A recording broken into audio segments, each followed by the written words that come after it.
I've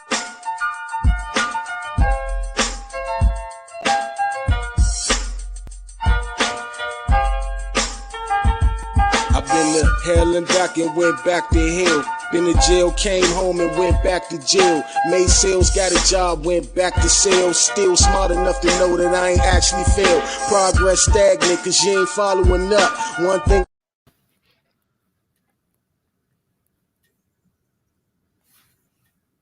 Monday, January 30th, 2022. Here on the Too Much Show, it's always real talk by real people. And I'm your host, MT, and with me is my co-host, Mr. Jones, aka Sam Jones, and Mr. Come First because you gotta respect me. Go Knights down below today. It's your boy Tay, one half Sports Talk 10, Josh. It's your boy Josh from Sports Talk 10 Josh Podcast. All right, gentlemen, welcome. So, first off, the title of today's show is You're Still Here. Yeah, I'm gonna be honest. It's for a couple things. Number one, we're talking about teams that, many didn't predict to get as far as where they got. 49 the NFC Championship. I don't think it's too much of a surprise that the Rams are in. And then it's no surprise that the Chiefs are in either, but it is a surprise that the Cincinnati Bengals are in. So it's definitely show some love, man. Joe Burrow playing up the expectation. Great fairy tale. That's a great NFL Cinderella story. Yeah, great. Definitely a great Cinderella story. And also some news that broke yesterday that Tom Brady had retired. Then a few hours later, he didn't retire. Somebody done lose their job. Of course, somebody's gonna lose their job. If Shefty ain't say that shit, it ain't real. Shefty ain't say that shit. No, what Shefty did say. Shefty he broke it on Twitter. Shefty he broke it on Twitter. That broke the story. He was one of the people to break the story. Yeah, Scheffler was one. Yeah. He was one of the. But he wasn't. Who was the first one though? He wasn't the first one. It was like some random reporter, right? It was him. It was him in conjunction with someone. Yeah. Something like that. With someone? Like it's always going to be with someone because he's going to get fired by someone. That's going to be the one that gets saved. That's a scapegoat. Even though it's Schefter's fault. It's the fucking season to be a scapegoat. True. I mean, he did post it. So, he did post it. So, exactly. It's going to be one of those things where it's like. So, I will remain nameless. Like you posted it. At this point, he's fucked. But yeah. So agree. I definitely agree. But now, y'all, let's go ahead and talk about it. A couple things are just crazy right now. So first of all, Tom Brady. Do you all think that he's actually going to hang it up? If he going to do it, it's because of family. It's not going to be because of the competition. If he does do it, I think like what we said in our group, in our little group chat we have. I think MT said, son's in like baseball or something like that, so he don't want to miss games. That was the reason why he moved to Florida, so he get close to the family and stuff like that. So it's like it might be a family move more than a actual competition. I'm, loving it. He's always gonna love the game. Let's not get it twisted. He's always gonna love the game. I just think he's probably like thinking more like family wise right now. I think he's just ready to stay. I think he's ready just to be with family at this point. More than likely. Yeah. I agree with you. What you think, Josh? I say if he retires, it's a family matter, not because of competition. Because you gotta look at his division. His division is fairly weak. Sean Payton just retired, so he pretty much guaranteed to make the playoffs for the next couple of years. Yeah, that was the only thing on his side down there. Right. Yeah. We're gonna talk about that as well. We're gonna talk about that Sean Payton retiring theory with that. But go ahead. Yeah. You would think like no. Go ahead, Josh. Oh, go ahead. My bad. Oh, he frozen. Nah, Josh frozen. That's what it is. Okay, you would think like his mana and his pride. He ain't gonna put that to the side. I mean, everybody want the John Elway exit. You know what I mean? Yeah. And if anybody deserved the John Elway exit, it's that motherfucker. But at the end of the day, I mean, honestly, dog, he still got a lot left in the tank. That's what I'm saying. Like, yeah, that's what I'm saying. And that's why it's crazy. Smart enough. I know he also smart enough to not let people see that demise. You know what I mean? Yeah. Exactly. He know not to hang around too long. If he come back, it's gonna be one more year. Oh, and it's Super Bowl fucking bus. Yeah. This is gonna be his last dance. This is gonna be documented. Like, for real, this is gonna be documented. Like, trust me, this whole Tampa Bay run been probably documented. Although you finding out nigga Kanye recorded his whole career, anything is possible now. Exactly. Anything is possible. Go ahead, Josh. You got stuck. My bad. Yeah. My bad, guys. My bad, guys. It's all good. My internet dropped. It's all good. Oh yeah, I'm saying, I would say Tom Brady should give it one more shot. He was this close to going back again, repeating possibly. Exactly. So I say give it one more year, then retire. Yeah, I mean, well, here's the thing. This is what I try to do. Obviously the media is going to say one thing, and so now Rappaport, I think, is trying to clean up some stuff. So like when I was watching Ian Rappaport this morning, and he talked about the rap sheet, he was saying that, which made sense. I get it, and that's why the media is the media. So what Ian Rappaport was saying was, it's not that he wasn't retiring. The thing was, because he has his own production studio and everything like that, he wanted to be the one to release the information. He wanted it to come from him. It was going to come in like some sort of a video and everything, and then he would follow it up with a press conference. But this, to me, this may have infuriated Brady. And I'm going to be honest. It's disrespectful. It's disrespectful. Yeah, it's definitely disrespectful. His caliber is disrespectful. Years, I've accomplished what I've accomplished. And I'm going to tell you another thing, too. Another thing, too, about it is Brady, despite the way that he may yell at the referees, go at opponents, whatever else, Brady still is a man of class.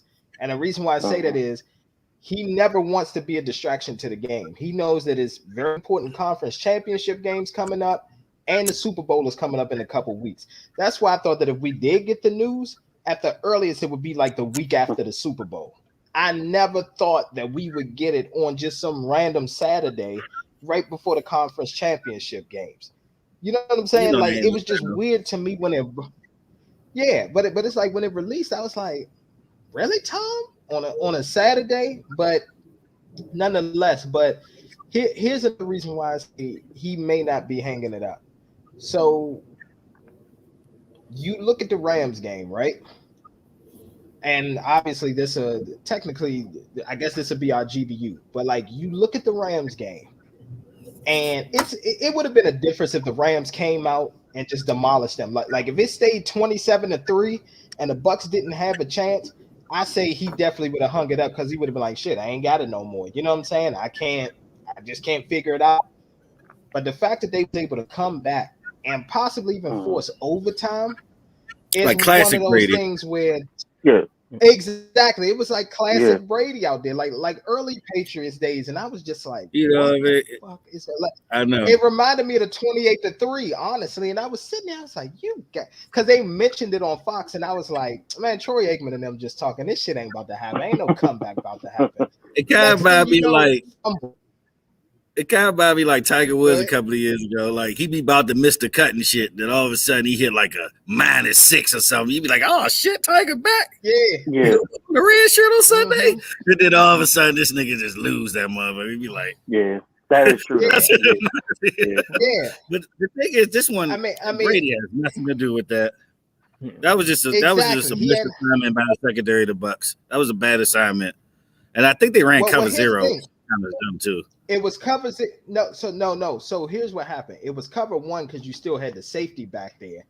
It was so the route is called for the love of the game, and basically what that means is you know that you're not getting the ball. You're a decoy. All you doing is run to stretch the field, so the safety can't double up on the two outside receivers running ends. The middle receiver is to just go straight down the field and take the safety with him. What happened was Levante David didn't get the call. So if you go back and look at the video, you'll see the Levante David. He's standing there once the ball is snapped. So they had one less rusher. So if David had went back there, and then another thing too that caught me off guard was, I think it was either Dean or Murphy Bunting came on a DB blitz, and he pulled up somehow. I guess he didn't want to get a penalty, but he pulled up. So if you go back, if that play is executed the way that it should have been, to be honest with you, Matthew Stafford wouldn't even have been able to throw the ball to Cooper Kupp. He either would have got sacked, he would have threw a lame duck up in the air, which could have been picked, or it probably would have been a strip sack, and we would have been possibly talking about the Bucs in the NFC Championship today because of a scoop and score. I mean, shout out to Stafford though. He made it. Yeah, Stafford threw a hell of a ball. Yeah, he shake that with Cooper Kupp. He shake that monkey shit of a franchise called Detroit off of him. Yep, and he sure did. Because I'm gonna be honest. Yeah, because I'm gonna be honest with you. Well, a couple things. Mr. Jones, you was cool of him going to LA. I love the move when the president made it happen. I remember. I was a big fan of it. I was a big fan of it because of this pass. I'm be honest. Yeah, well, here's another thing too, though. But here's another thing too. You almost were right again, because think about it.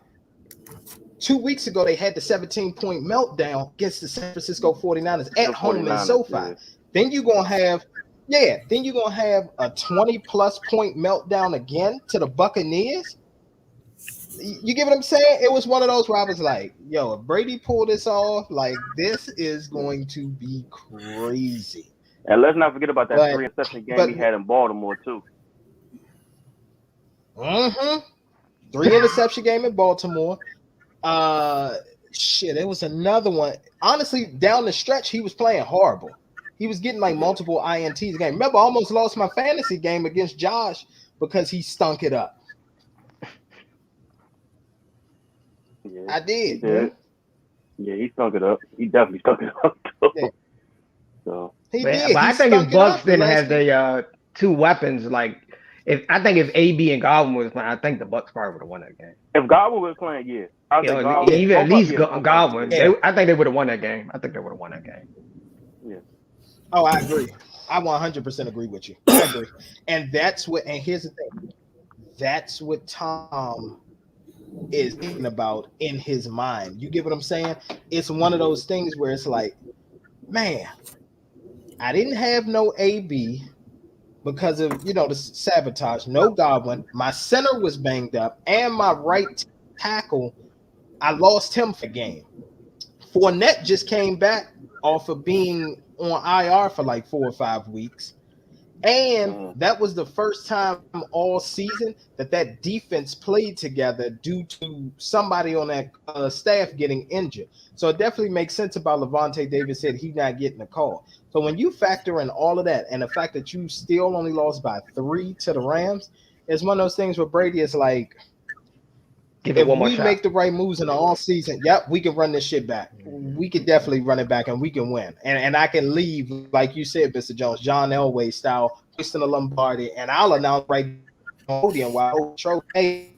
The question is going to become, who's going to be unselfish enough? Because they got 22 unrestricted free agents, including Chris Godwin. So now the question becomes, who's going to be unselfish enough to not want a big payday and say, hey, you know what, Tom, we got close last year. I believe that it can happen this year. I'll give up the money. Let's go ahead and do this. It's hard. Well, they got Mike Evans is already in. Yeah. We're gonna have to hit. They're gonna have to hear from Tom saying he's coming back. That's the first thing. They gotta hear that. Yeah, Mike Evans is going nowhere because that didn't work. He works regardless. He gonna get his 1,000 yards regardless. Yeah, but I'm just saying, like, he doesn't mean nothing to Mike Evans. Yeah, but as far as those 22 free agents, including 11 are the starters on the offense, they got to hear from Tom himself saying, "I'm coming back," and then we could go ahead and get the contract done.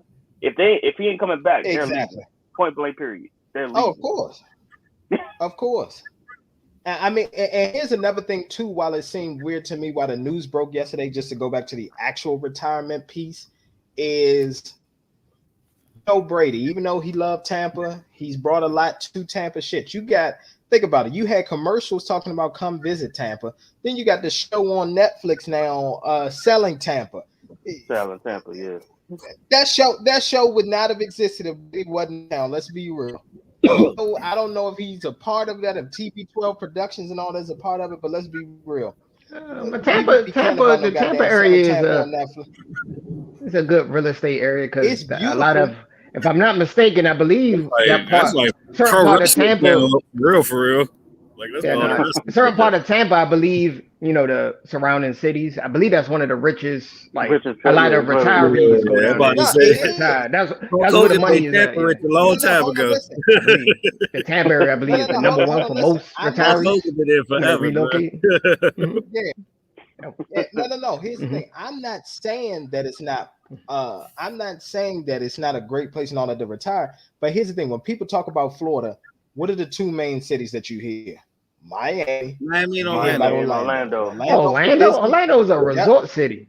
I know. That's what I'm saying. Orlando's resort. Well, Key West too. Yeah, Key West. We forgot about Key West. Key West is talked about. Yeah. But it's not really a common area. That's Key West is known for parties. Let's be real. Key West is known for parties. They known for spring break for MTV. Yeah, exactly. That's what they know for. Exactly. There's a lot of money. There's a lot of money in Key West, man. There's a lot of money in Key West. That's that old money. Yeah, because of spring break. Because of old money. Good old beachfront homes right there, baby. Yeah, that's the old money right there. Mm-hmm. It is. Yeah, no. I'm not saying that it's not, but I'm just saying as far as relevancy with Tampa and everything. But no, it's definitely a lot now for Brady to think about. But just to get back to the retirement, so he brought relevancy to Tampa, but we all know what he wants to do. He would have to, because he has a year left on his Tampa deal, they got to settle that up somehow. Then he also needs to sign a one-day contract with the Patriots because he wants to retire a Patriot. He's not going to retire a Buccaneer. He's going to retire a Patriot. And then Kraft Kraft, even though Tom says he doesn't want the big curtain calls, Kraft gonna have something special at the stadium for the fans to come out there, clap it up for him and everything like that for him to retire. So that's why when the news broke, I'm like, yeah, exactly. They're gonna retire the number 12. Nobody will be able to wear 12 for New England anymore. Yeah, New England. They probably retire Tampa too. They probably will. Yeah. But you was right. I don't see Tom Brady just coming out of blue retiring. He'd prepare for it. That'd be like he'll prepare for a big press conference. That's like the media leaking Jordan retiring in 98 or 93. Matter of fact, 93. That's like them leaking in 93. Jordan retiring. You know what I mean? Yeah. Like, somebody of that stature and pinnacle, they go out on their own terms. You know what I mean? Yeah, they go. Yeah. Exactly. Yeah, so now, now it's a couple things that Brady gonna have to do. Now he got to scale through his camp and see who could have possibly leaked that information out and cut some folks off. Because you know what I'm saying, it's one of those when now I can't trust somebody. Oh yeah, it's some truth. I don't know, man. It was some truth behind it. He did contemplate it. They wouldn't say it for no reason. They wouldn't say it for no reason. He seriously contemplated because he kept talking about a couple weeks ago when he was on his own podcast. He was talking about how Giselle says she cringes every time he gets hit. Also, he was saying how his kids, he's looking at them, they're growing up so fast, and it's like because he's a real student of the game, he's not able to be there like he wants to be as a dad. You know what I'm saying? So all of that stuff, you start to look at what becomes important. But me personally, I think that he should give it one more season, especially if Tampa can land some. Because you got to remember, it's going to be a lot of, and we're going to talk about that once we get into GBU and whatever else. There's a lot of pieces that are free agents this offseason that can be moved around, from quarterbacks to wide receivers to, what I'm saying? We got a lot of coaching vacancies. We're going to talk about that. There's a lot that's going on. And Tampa, here's the thing. If I'm a player and I just want a quick 1-2 year deal so I can get a ring or I'm ring chasing, Tampa's a good location. Tampa's been. People have been doing that. Yeah, they really did that already. Yeah. So it is. But people might go to LA instead. They might go to the Rams. See, Von Miller did the move. See how that paid off for him. Well, he got traded. True. He got, but the only thing is are they gonna be able to afford him? Because they ain't gonna have no picks. So are they gonna have the money? That's gonna be the next Ram pick is what, 2034? No question. It's not that. It's not that. Exactly. Far. Basically. Nah, it's like 2027. But nah, I get what you're saying. I swear, every year they trade their first round pick, bro. You know what? We can give up a 2029 pick for this guy. Like, this exactly. Blame motherfuckers. It's not really no once in a generation talent coming out of college like that. You know what I mean? But it messes up your future, draft class when it's like loaded with one position or something like that. You know what I mean? But Mr. Jones, it messes up your future though. Like, you gotta think, unless you win the Super Bowl, it pays off. That's the only way it pays off, unless you win the Super Bowl. But I mean, it's only so many teams that can afford to build a feature. You know what I mean? Yeah. But you got to do the what if. What if you never won a Super Bowl? Yeah, but what if you never won a Super Bowl when it's time to rebuild? You got no picks. You got nothing.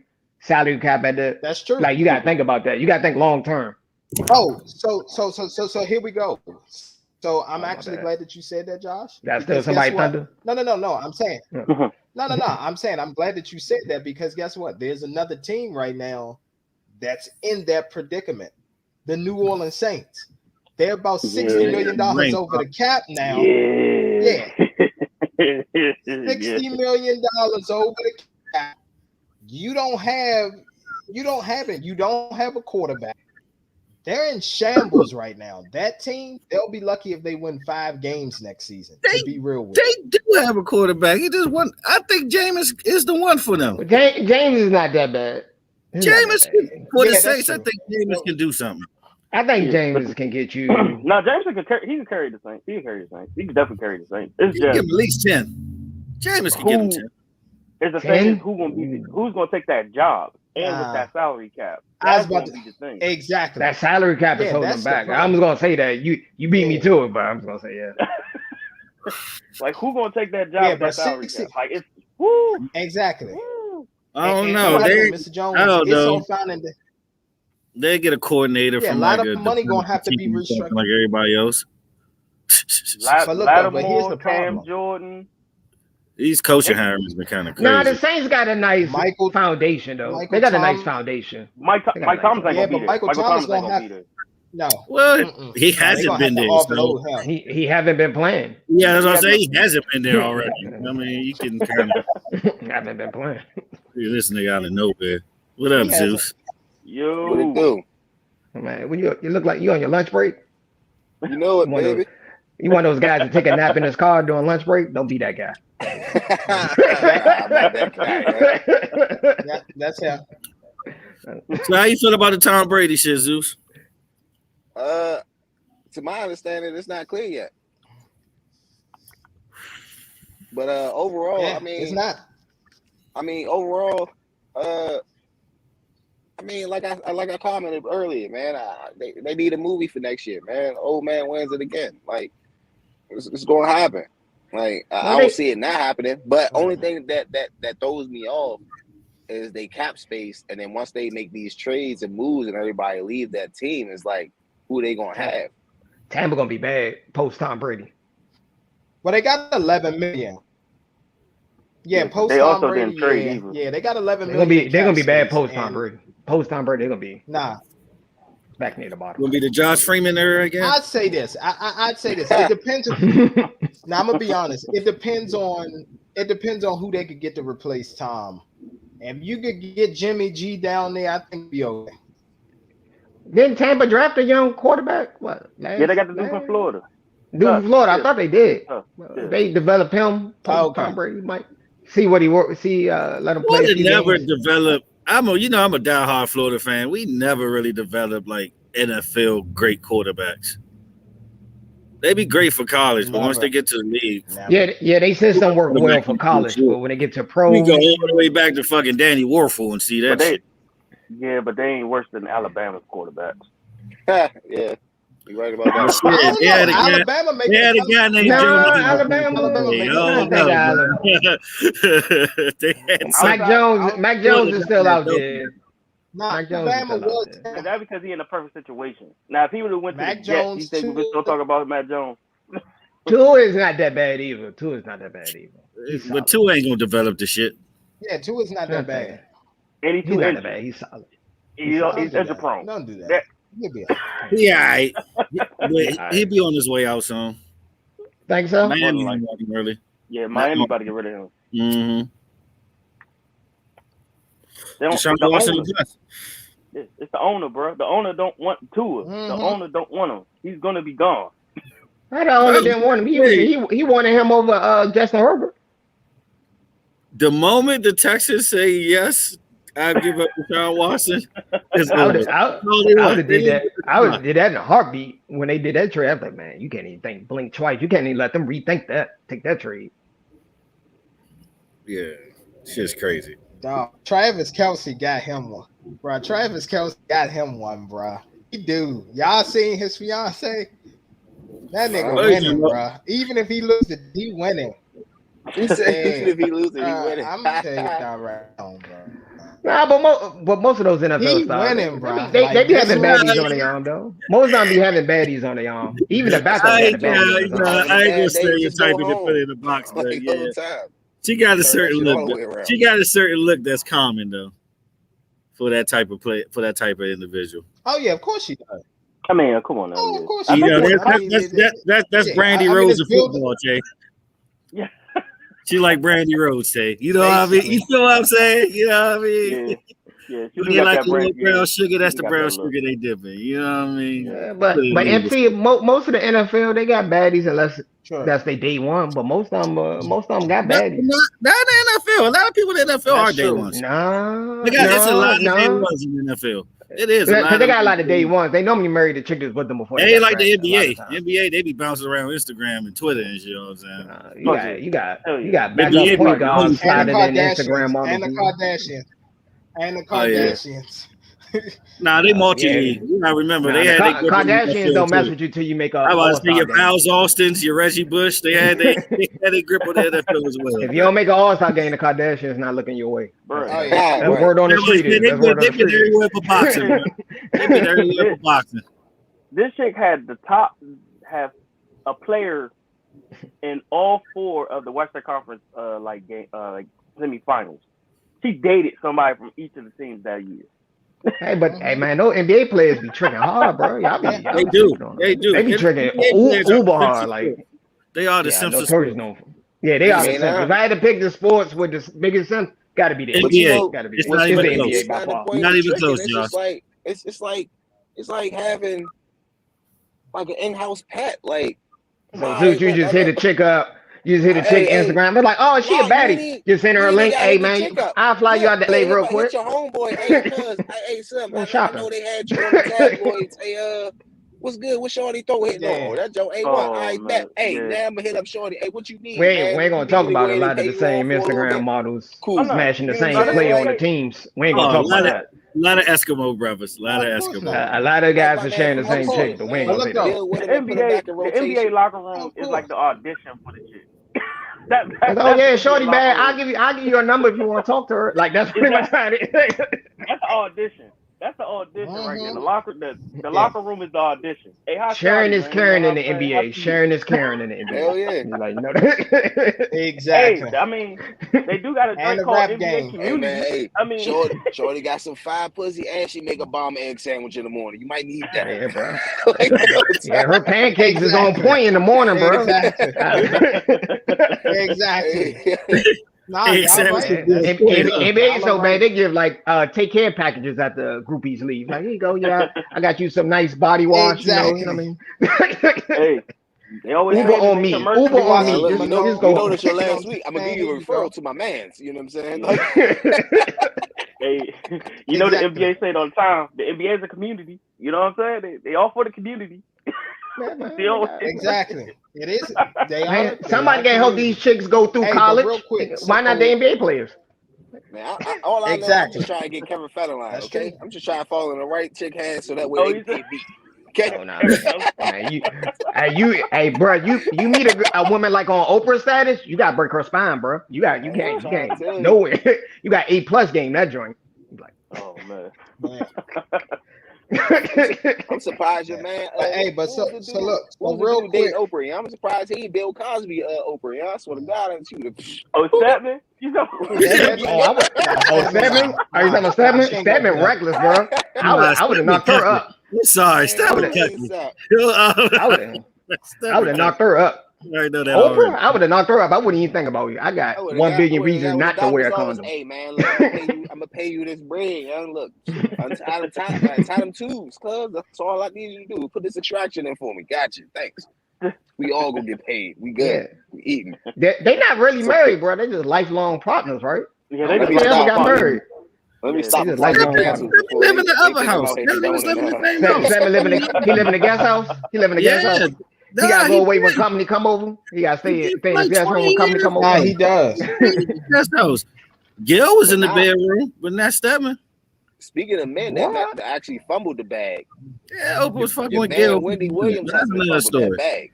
I heard about that rumor, but I ain't want to speak. Oh, they think Gil got that R. Kelly interview. Yeah. But anyway. You ain't shit, bro. All right, but real quick, we're gonna say allegedly for not getting sued purpose. Allegedly. Not being confirmed. I'm trying to say you guys for being your podcast lawyer. You said who? Sean Proctor. No, Sean Payton. So Sean Payton leaves the New Orleans Saints. Yeah, so Sean Payton leaves the New Orleans Saints. But I'm going to be honest with y'all. I think that it's a little bit more to it. I get the whole salary cap issues and not really being able to bring anybody back and things getting tough. But the way he left and still having a year on his deal, it doesn't sit right with me. And the reason why I say that is, it's not even being. I don't even think it's being. I think he's sick of it, but at the end of the day, he knows some sanctions are coming down in the offseason for that Tampa Bay game. That game 2, you're gonna tell me that wasn't like another out there. Them guys was literally all tackling one way, and it was literally to take out people's knees. They weren't even trying to go high on any other players. What I think happened was they figured if they softened the Bucks up, make the playoffs, got to see them again like they did last year, they would have a better chance at beating them versus the outcome, you know what I'm saying, that happened last year, which was Brady and them just coming in there and just straight destroying them. Because they knew without no Godwin, without no Fournette, AB went haywire. They like, all right, bet. I'm saying obviously the AB thing happened after, but at least if we AB was still injured at that time. So with that being said, that's what I think is going to happen. And I think Sean Payton doesn't want those sanctions to come against the actual Saints organization. So now, because he's away from the team, if any punishment is going to happen, it'll be strictly on Sean Payton. Maybe it'll be a fine. Maybe he'll be suspended for a year from the NFL, etc. Because I don't think he's done as a coach. He just wants to find the right situation taking a year off, though. And he's gonna have to take a year off. Nah, he's not going to coach next year. They're not going to allow him to. I'm telling you right now, you go back. Here's the thing: in the offseason, that's when a lot of that shit starts to happen. They start to review games. They start to review things that have happened, all that kind of stuff. And so once you do that, he knows what's down the pipeline. I'm telling you right now, that was one of the weirdest games that I watched. Number one, for Brady to be shut out, and then number two, the way he was tackling. I've never seen players tackle one way for this game. I've never seen that before, ever. So you think it's Bounty Gate 2.0? If anything, don't tackle at all. But oh hell yeah, it's Bounty Gate 2.0. They took out like 5 players in the game. So you think it was all Sean Payton that initiated? Because remember the original Bounty Gate, that was mostly on Greg Williams. That was Greg Williams. Yeah. You think he didn't know about it? Come on, son. Yeah, that was he Greg knew about it. He definitely come on, son. Exactly. He knew about it. He knew about it. Come on. He knew about the original. Yeah, he knew about it. Yeah. Greg Williams, he was the fall guy. He was the fall guy. You need a fall guy. Pretty much. Yeah. I think I think it's a little combination of both. I think it's because the Saints are probably about to get rid of some players that he really likes, and I think something is probably going to come down the pipeline. I mean, he been coaching them for how long? 16 years. I mean, probably just 15. He had 1 year. He been at 15. I thought he was there longer for some reason. No, it's 15. It's 15. He been 15. He been there since 06. Yeah. So I do think it's something down the pipeline that's probably going to happen, but I also think the Saints are probably about to get rid of some players that he likes and that he's probably going to get. Like you said, Jones said, he probably fed up. Like, you can't get rid of these guys. Like, all right, fuck it, I quit. Yep. Pretty much. Like, I'll leave. Yep. Fuck it. If y'all gonna trade these guys, I'm gone. Like, let me go ahead and resign right now. I take a year off, and I see what the best job is at the point. You know what I'm saying? Exactly. Now, where do y'all think he lands?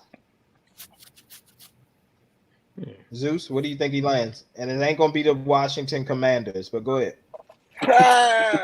That's their name. Don't tell me that's the name. Nah, they ain't gonna announce it yet. They ain't announced it yet. What they the Ray AFL team?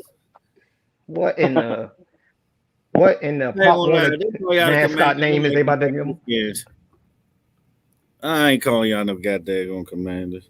Y'all still be the football. Y'all might as well keep the football team at this point. So you saying with Sean Payton going to land though?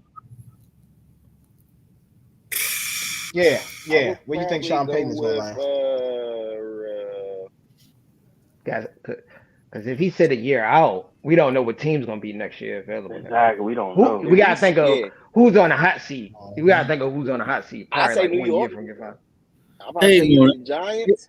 Nah. Or I ain't even gonna lie to you. Probably. I don't really see him going with a team that has potential for him to turn around. Like, I see him going to a fucking shitty ass team and try to go ahead and get him out the dirt and get him to the playoffs. So, if not, I don't see him going to a team to rebuild. Nah, he go to contender. I don't see him going to a team that you need to rebuild. I just don't see that. One of those teams. I don't know. It's hard to say right now. According to the world, everybody want him to go to Dallas. No, don't even ruin him.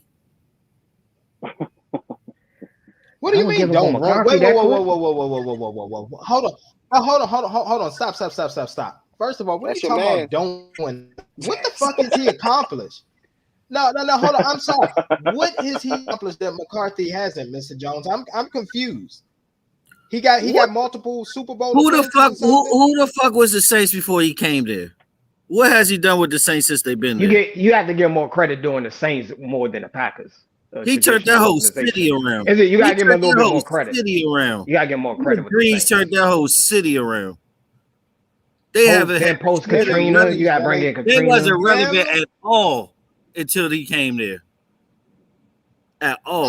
No, I think Aaron Brooks had they didn't even make playoffs. They didn't make the playoffs. Saints wasn't relevant, bro. Before Sean Payton. I'm sorry.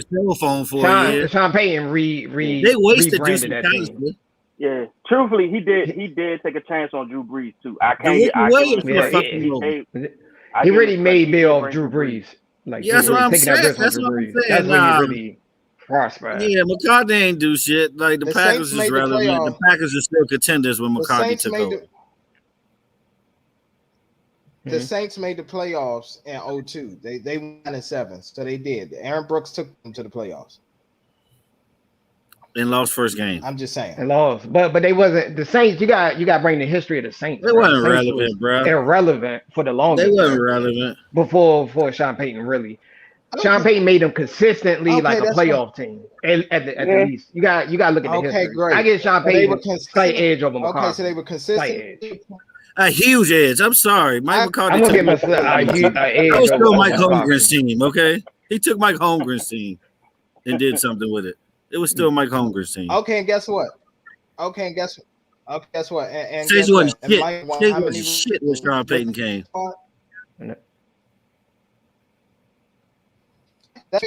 I give you that. But guess what? And how many Super Bowls? Saints won 1 Super Bowl, and let's be honest, it was a political Super Bowl. Even Saints fans say this. It was political. They won it right after Katrina. Just count all the hard work you got to win a Super Bowl. You just gonna say, well, it's a conspiracy, bro. Don't do that, bro. You know what? You're right. Don't do that. You know what? You're right. Don't do that. You're right. Don't do that. No. I apologize. You know what? You're right, Josh. Right, Josh. Go ahead and be an asshole. Right. Go ahead. They was played up on a motherfucking geriatric. No, they was paying defense to beat up a geriatric senior citizen out there and do dirty hits on them in the NFC Championship. That had the most efficient year in his career. Come on, you man. Absolutely right. 40 that was a lot of 8 hard interceptions work. from a Brett Favre. You'll never see that again. He was geriatric. And the rest of this thing was young as hell. You had a prime Adrian Peterson. Percy Harvin was doing everything. Come on, man. You got to bring context to it, bro. Jared Allen was on the other side. Percy Harvin was suffering from migraines. Percy Harvin. Okay, yes, Jared Allen. But Percy Harvin wasn't in the game that much because of his headaches. So go ahead. Who else? The prime AP. Who else? Sidney Rice. Sidney Rice had a great season that year. Sidney Rice was decent. Sidney Rice. Here we go. Sidney Rice. All right. But that Vikings, they well, even though they got the bounty gate on them, but that Vikings team was a good team though. That was a good team, bro. We can't even argue. Cardinals. Let's not forget it. They did it against the Cardinals. Of course, it was a good team. They did it against the Cardinals. I wouldn't discount their Super Bowl. They work for that, so I wouldn't say that. I wouldn't say it. It was a political. You can't win the Super Bowl every year. If you can redo a franchise and make them consistent, I say if you want to say that, then what's the Patriots 0-1 Super Bowl at the 9/11? Since we're going to do conspiracies, that was political as well. There's no reason why. That's fine. There's no reason why a second-year quarterback, a first-year starter, should have been able to win that Super Bowl. Tom Brady shouldn't have been able to beat the fucking greatest show on turf. I agree with you on that. But the rest of the Super Bowls, yeah, let's talk about it. The Carolina Panthers. But you got to factor in that Patriots defense team was nice, bro. Like the defense side of the ball was nice, bro. You can't discount it. They was filming the practice. Yeah, because they was filming the practice. Of course they're going to be good. It's known. It's literally known that they filmed the practice. They probably would have won with Bledsoe that year, honestly. If Bledsoe wasn't hurt, they probably would have did something with Bledsoe that year. Nah, Tom Brady is like lightning in the bottle that year. Nah, Bledsoe came. Yeah, he was like lightning in the bottle that year. Well, no, hold on. Well, hold on. Bledsoe actually did come in on one of those games. Bledsoe came in the divisional game because Tom Brady. Yeah, because Brady was playing terrible. He got benched. Yeah. Brady was playing terrible. So they brought in Bledsoe. Yeah, and then Bledsoe ain't fall apart till he went to Dallas. Happened, which a lot of. Yep. That's I thought he was done before Dallas. But yeah, I mean, here's the thing. He was on his last leg when he went to Dallas. He was on his last leg. He was on his last leg with New England. Yeah, because that injury was kind of Brady took over. Now that injury was serious, but Bledsoe. It was Mo Lewis that hit him, and then it was like his ribs or something like that. I forgot what it was, but I remember Mo Lewis. He had internal bleeding in his lungs. Yeah, Mo Lewis. I remember that shit. Yeah, that was real bad. Yeah. But here's the thing: I will give y'all the credit for this, and I will just say this. Okay, Sean Payton did make the whole Saints franchise everything relevant. He did. They won their Super Bowl, but the problem is they can never capitalize again. And that was another team where you got a quarterback. But is it on Sean or that's the ownership? Just like the Green Bay Packers. That's Sean at the end of the day. Why is it not on Sean? He got in control of his fault. When did Drew ever have a superstar to throw? Why is he not? Yes, he is. He made a couple. Drew had wide receivers.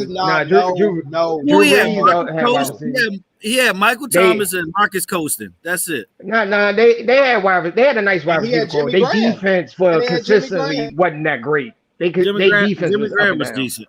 Jimmy Graham had a little couple of year run. No. The Saints had offense side. The defense side of the ball wasn't that great consistently over the years. Exactly. And here's another thing too that I want to add.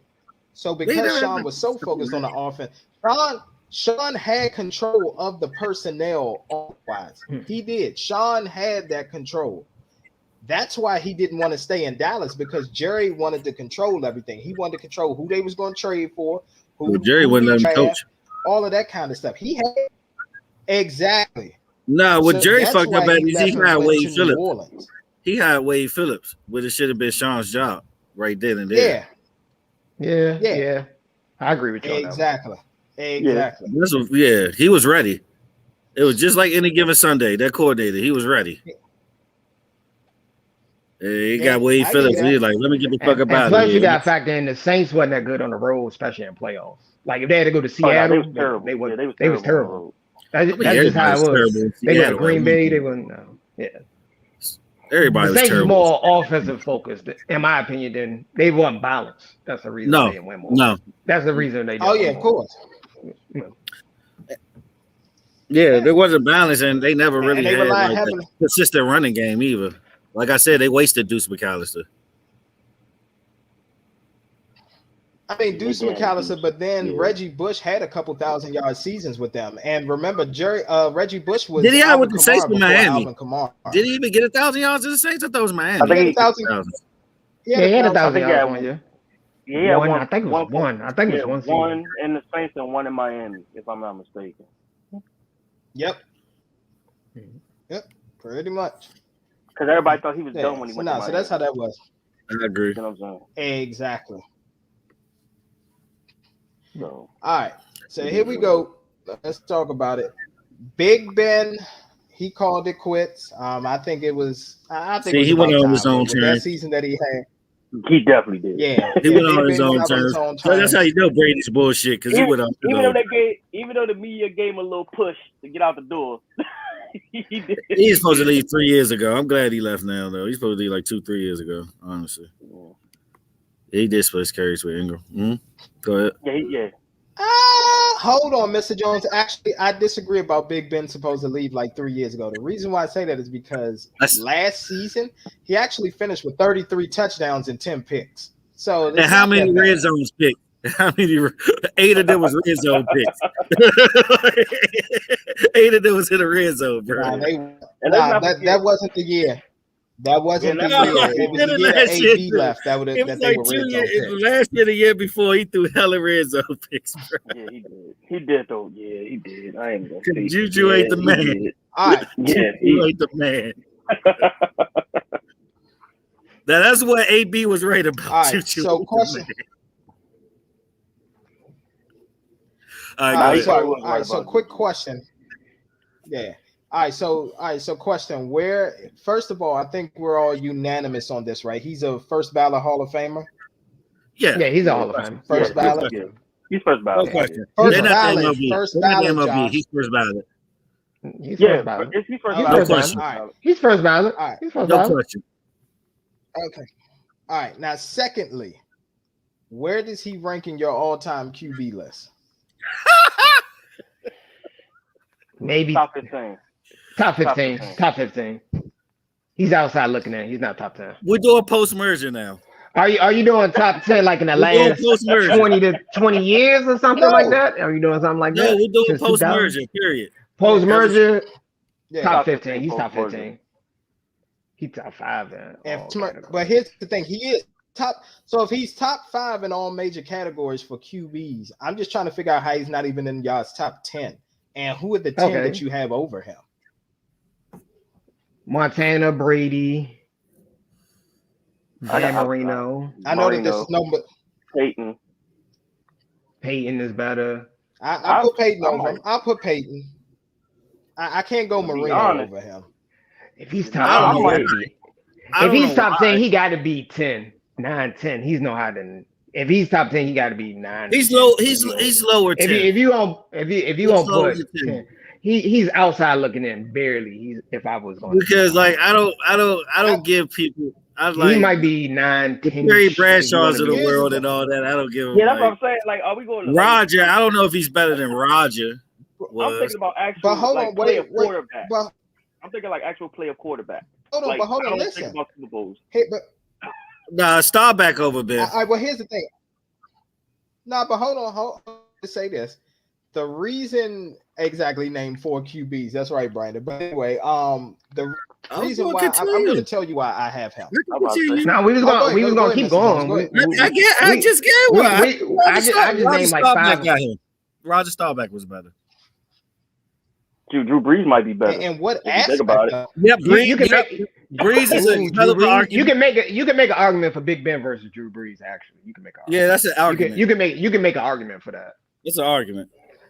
You can make an argument for that. I might give it a slight edge to Drew Brees because he got more like single season, records. Dan Phelps. Are we gonna put him over Dan Phelps? Yes, he's over Dan. Yeah, he's over Phelps. He's over Phelps. Cause I think Ben did more with less. Yeah, Phelps, Ben. Yeah, because Kelly Winslow Sr. was a monster. Yeah, he was. Yeah, Kelly Winslow. He was. So like, nah. So what about Elway? So I might put him in 9-10. I might put Ben in 9-10. He's not top 5. I put him over Elway. I put him over Elway. Ooh, no, I won't put him over. Elway made it before. I wouldn't put him over. Lived up to the hype too. He's not better than Elway. Big Ben not better than Elway. Elway kind of did it in a running team too, which is kind of hard to do. That was a real run heavy team. He still stood out. Okay, I'm sorry. Were the Steelers not a run heavy team when Ben first got there? Yeah, you got to remember the first 3 or 4 years. Yeah, he was like a game man. Sheltered them. Exactly. And then once they turned him loose, you had to. So here's the thing. Here's where I jump in at. And I'm like, y'all got to understand when we talk about a quarterback, all the intangibles and everything that he has. One of the things that we talk about, or one of the things that to me is huge, is longevity and being an Iron Man. Y'all got to remember, Big Ben is the original Josh Allen. Y'all see how Josh Allen trucking safeties and all that, putting them out the game? Big Ben was running over motherfucking linebackers, safeties, everything. Oh yeah. He's like one of the hardest people to ever sack. Yeah, one of the hardest people to ever sack. Exactly. Right. So he's one of the hardest to ever sack. When you talk about a clutch factor, you talking about a guy who had 41 fourth quarter comebacks and 53 game-winning drives. That's more than Aaron Rodgers, and he tied Drew Brees for fourth quarter comebacks, but he has more game-winning drives than Drew Brees. He has more Super Bowl appearances than Aaron Rodgers and Drew Brees. You got to stop using Super But Bowl. then again, they was blowing motherfuckers out, so it wasn't a lot of times they had to come back. You got to put that as a factor too. Still has been in close games for a long time. So let me go through let's go through the quarterbacks again. Let's go through the quarterbacks again. All right, but hold on. Actually, hold on. Brett Favre is one too. Hold on a second. Brett Favre is better than Big Ben. I get that. Can I just say one thing? Yeah. Can I say? All right, I give you all that. Can I say this though? And I just want to add. Okay. I just want to add this. I'm glad the point that Mr. Jones made. They blew people out. That's why like he said, they blew people out, so they didn't have the opportunities for that. Well, guess what? When you're in the playoffs, you don't just go and blow teams out in the playoffs. It comes down to the last couple drives, as we've seen last weekend for the divisional playoffs. And I'd rather take a quarterback who's experienced of when his back is up against the wall and I need him to go down there on the final drive and deliver me a score. I'd rather take that than the guy who blows everybody out by 30 or 40 points during the regular season. And then when he gets to the playoffs and it's a tight game, he doesn't know how to react. Because as I told you all before, choke artists in the playoffs, Drew Brees and Aaron Rodgers, they're right up there. 1-4 in the NFC Championship game for Rodgers. We're not even going to talk about the losses that Drew Brees has had in the playoffs when the Saints have been the number 1 or number 2 seed. It's pathetic. It is. It's pathetic at this point. Plain old pathetic. And I'm telling you, I take the guy who last 2 minutes of the drive. Here you go, Ben. Let's go down there. Let's get it done. So are we going to throw away the fact that he got blown out of Cleveland? I guess we are. No, not at all. No, not at all. But everybody got bad games. Just about everybody got bad games. All the great games got bad games. Are we not going to talk about Aaron Rodgers losing to a guy who only threw the ball 8 times in the game? Are we not going to talk about that? Since we want to bring up embarrassing losses. Everybody got bad games. Everybody got bad games. Yes. I know. Good. They all. Everybody got a bad game. So let's go over the 10. Let's go over the 10. So I don't think he's better than Brady. He's not better than Brady. He's not better than Montana. Elway. He's not better than Peyton Manning. Yeah, Peyton. Elway. Peyton. Yeah. Peyton That's Manning. Dan Marino. I don't think he's better than Dan Marino or Favre. Favre. I'm gonna get Aaron Rodgers. I won't put Aaron Rodgers in the top 10. I won't put Aaron Rodgers. I take him over Rodgers. I'm taking him over Rodgers. Go ahead. Nah, I had to disagree with you on that. Drew Brees be in the top 10. On that conversation. If I'm thinking about it, Big Ben might be. Big Ben may be in the. I think like I said, I got Roger up there too. Staubach is going to be in a lot of conversations. Staubach will be. Yeah, he top 10. He's in a lot of conversations. Shit, he 3 out of 5 in the Super Bowl. He top 10. Staubach is top 10. Now the true thing is, are you going to put Big Ben over Steve Young? That's going to be the question. Yes. Steve Young had a Young had a short career. Yes. Steve Young. Steve Young had the GOAT. I'm sorry. He had the GOAT. Like, period. Like, every player. You know what I mean? Like, racist that nigga. Like, nah. I was about to say, that's another thing. That's another thing too. Here's the thing. Mr. Fleming is making a good point. Like, here's the difference. Like, when we talk about divisions, what competition did Rodgers really have in his division coming up? Like, they used to win the division basically every year. He had no competition. None. He had no competition. Exactly. Bears had a slow run every blue moon, but that wasn't really. That was all defense. Their offense was trash. Bears had a nice run every other year. It was Urlacher bust back then. Yeah. Exactly. And here's the thing. And the Ravens, we all know how the Ravens were, especially when Ray Lewis was on that defense. That team was hard to beat. Ray Lewis and the Bengals were relevant. Marvin Lewis used to, even though the Bengals never won a playoff game, Marvin Lewis still had the Bengals clicking. You had TJ Houshmandzadeh, what's his name? Chad Johnson. They was out there clicking, my guy. Man, rest in peace, Chris Henry. Steelers. Chris Henry. Yeah, Chris Henry too. Yep. Yeah, Chris Henry. Yeah, they had him. You know, Pac-Man Jones brought the blicky in the stadium. Yeah, that was a dirty ass defense. Pac-Man Jones kept the blicky on him. You know what I'm saying? With Burfitt. You know what I'm saying? Was killing niggas in there. Burfitt was destroying people. That is true. Yeah, you had to go up against Ray, Suggs, and Reed. That tandem right there, that's probably one of the best triplets. But then they had Harrison and Joey Porter and them and Palomalu. But Big Ben had a nice team though. Big Ben was like Big Ben was in a perfect situation though. He had the privilege of being with two of the greatest coaches of all time, bro. Yeah, Bill Cowher. It's true. I give you that. Big Ben was in a perfect situation. Mike Tomlin name. Mike Tomlin is one of the greatest. Yeah. I didn't have a loser season yet. He literally won with bullshit. He been winning with bullshit. Let's not forget too. He has had, like, most of his seasons. He has had 1,000-yard rusher. Most of his seasons, he has 1,000-yard rusher. Well, Big Ben might be, if you put him in top 10, he's probably at 10, 9, 10 ish, 8 to 10 ish range. You can make an argument for Big Ben. Yeah. I'm looking at the people we named. You can make an argument for some people. The lower tier 9 and 10. You can make arguments for them. Yeah, I put him in a solid 8. That's what I'm saying. Here's the thing. He's in an 8 to 10 range. That's what I'm saying. I'm okay with you all. Yeah. Here's the thing. I'm okay with you all not having him in the top 5. That's fine. I'm okay with that. But to say that he's not top 10, that's where I got the line. Because I'm like, you hating. Ben. Yeah. Yeah, you hating. Are we talking about overall quarterback ability? Yeah, you hating.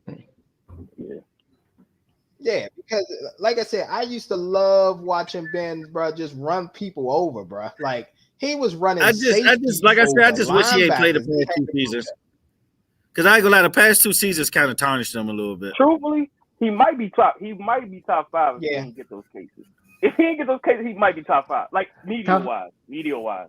Now I say his last 3 years. Also his last 3 years though play a factor too. He played a little too long. He probably top 5. Yeah. If he would have retired like Mr. Jones was saying like 2 years ago when he still had something left, probably would be. You could make an argument. I wouldn't say top 5. He'd be like 7.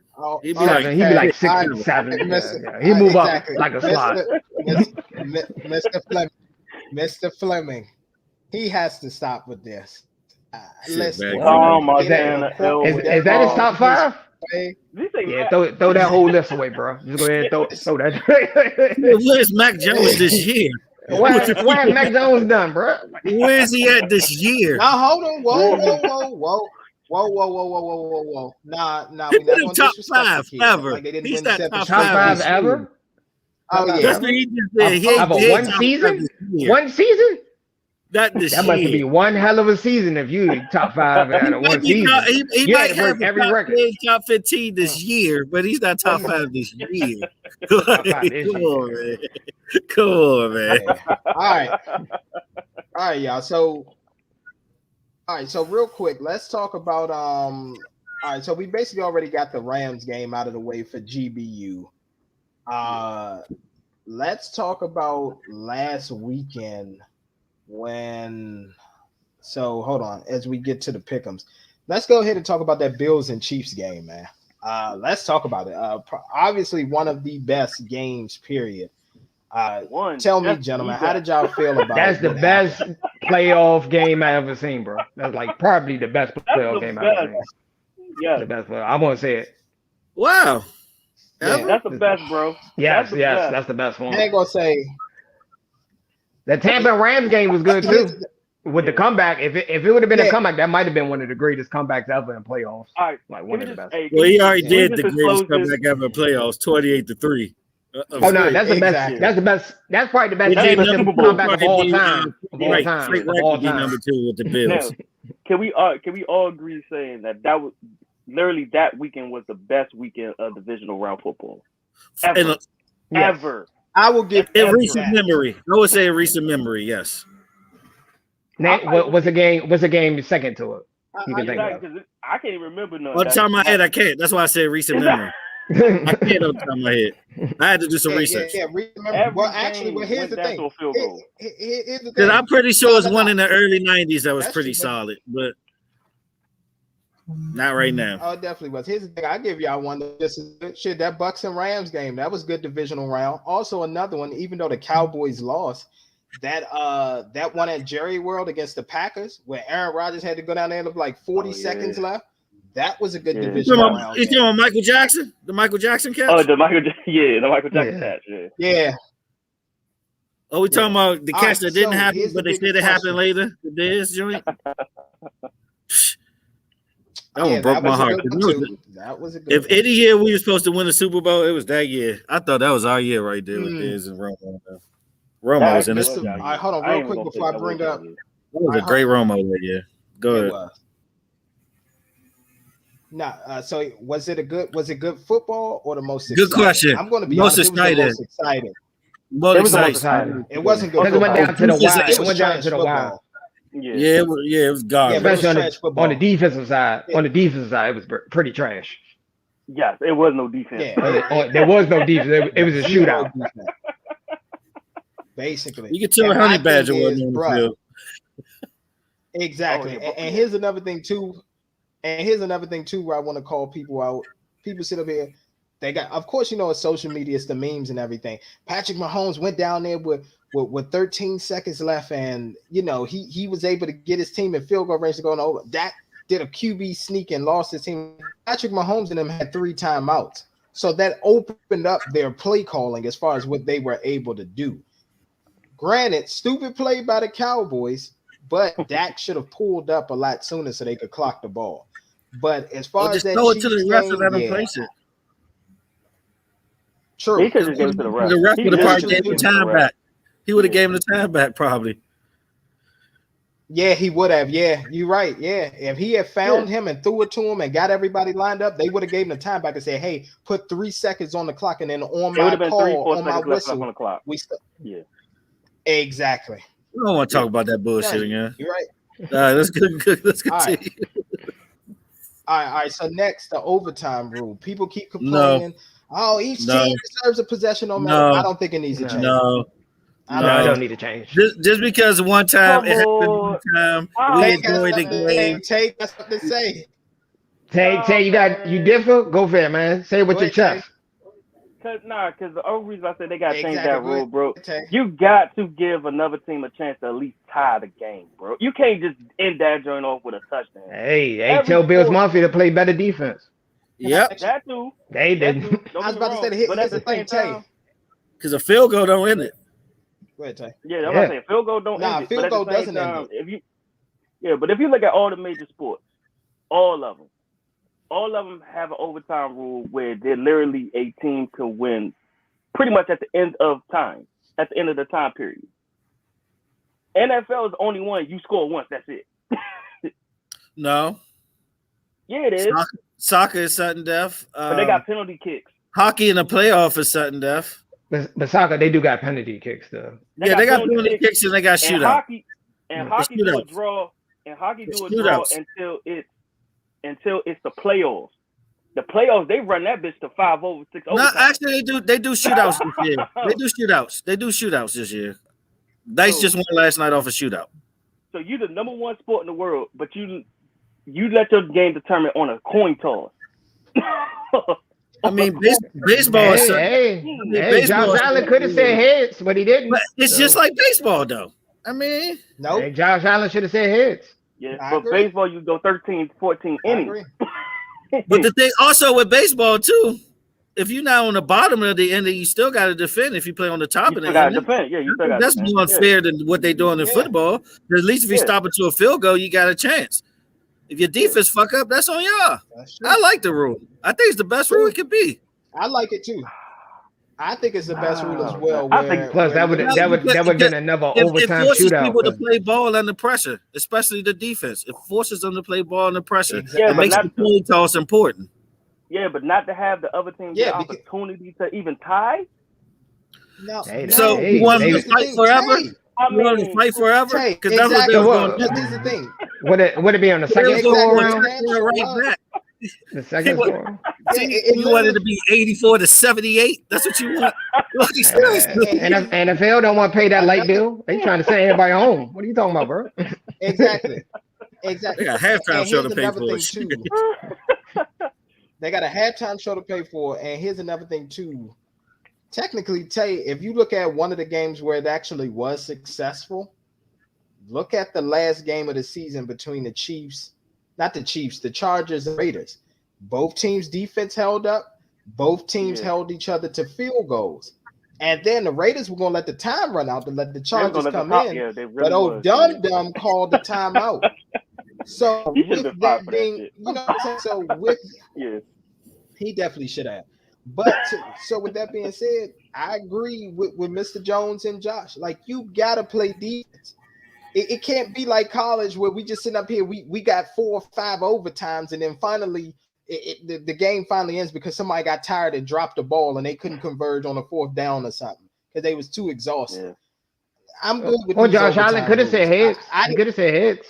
But, that's true. I'm still mad. He said tails. Now think about it like this. Now imagine he would have said heads and then went tails. Now everybody gonna say, "Oh, he's gonna pick tails." It doesn't. But damn. And he would have put. He should have picked heads, man. The Chief Stevens couldn't stop a nosebleed. You get the ball first. What are you talking about? Like, he couldn't stop a nosebleed, bro. If Mahomes would have threw a pick 6, will we be having this conversation today? No one would care. Probably not.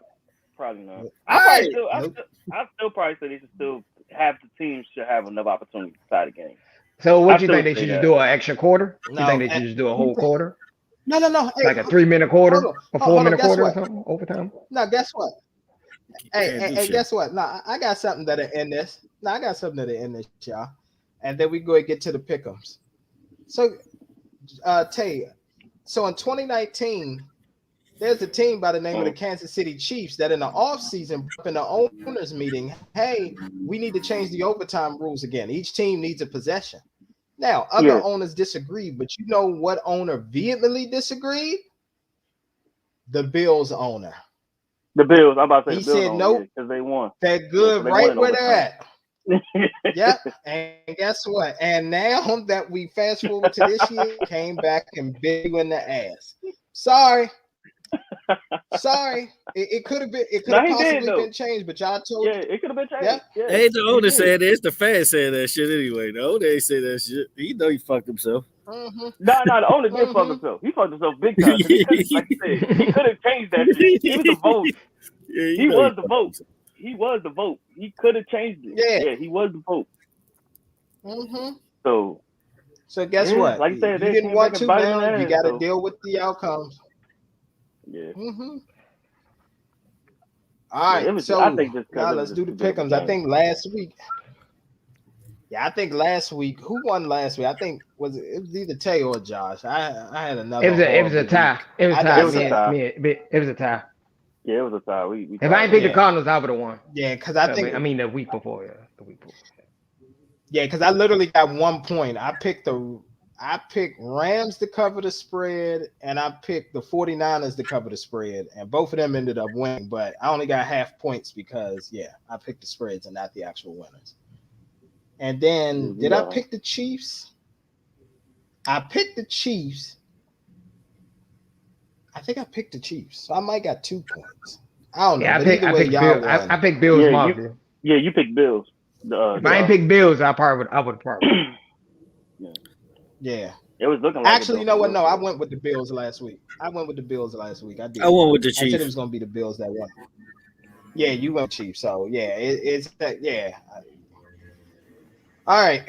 All right. Let's talk about it. Let's do it. Championship week. Mr. Jones, sound it off. Man,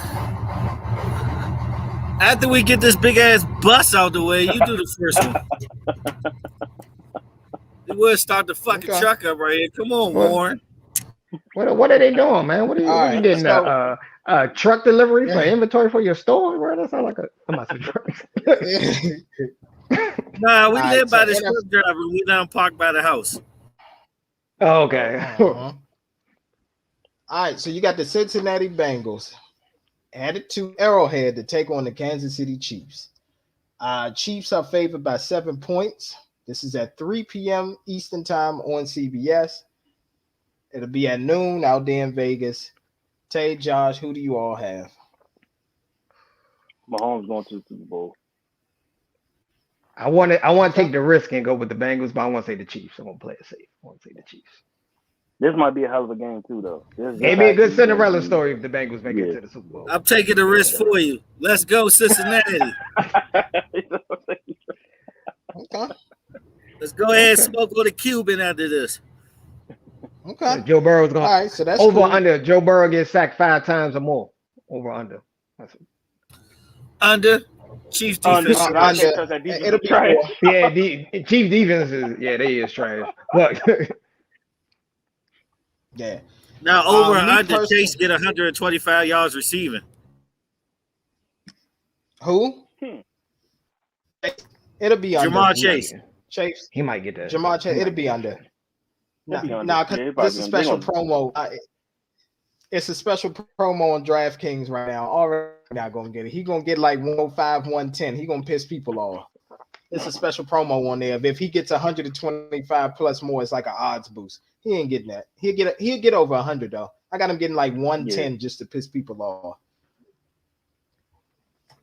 I got him getting 100. Now, Tay, do you have the Bengals covering the spread, or do you got the Chiefs? I got the Chiefs cover. Okay. Josh? What's the point spread? Let me see. 7. It's 7 even. Yep. Well, they get it. I think this game's gonna be just sort of close. I want to say, they're covered. Okay. Hold on. Is this the Romo game? Yes. So. Give me Chiefs over. This guy. Okay. That's the Romo. Inside for some reason, when Romo hosts their games, they score 40. That's some inside information that you have for there? For some reason, when Romo do their games, they get like 40 every time. That shit's crazy. Yeah, that is true. Give me it over. Yeah. All right. Well, I'll take Chiefs to win, but I think the Bengals cover the 7 points. I got the Chiefs winning by 6 points. I got them winning. I have them 30-22. Oh, man. This might be another high scoring game. I'm saying 30. I'm saying 30. This might be another high scoring game, bro. This might be another high scoring game. 38-14. Oh, you got to be in that. 38-14. Okay. Dang, bro, you being making it seem like you being extremely disrespectful to Joe Burrows in the case. Bro. You being extremely disrespectful, to bro. Joe. I'm being extremely disrespectful to that defense. I don't know, man. Yeah. It might be one of those Mahomes Jones. He might have 21, 28 at halftime. Man, you sleeping on the Cincinnati wide receiving core, bro. You sleeping, man. You being extremely disrespectful. Man, the Chiefs defense and let every team run through them like a chick at the goddamn MGM. Yep. Chief defense get ran through like a neighborhood thought. Are you serious right now?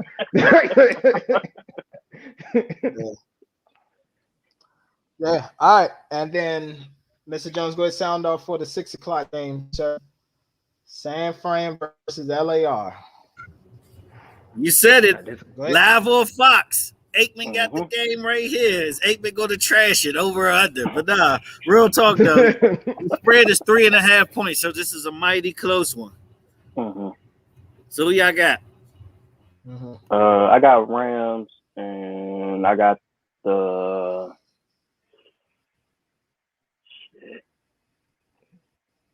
You got it.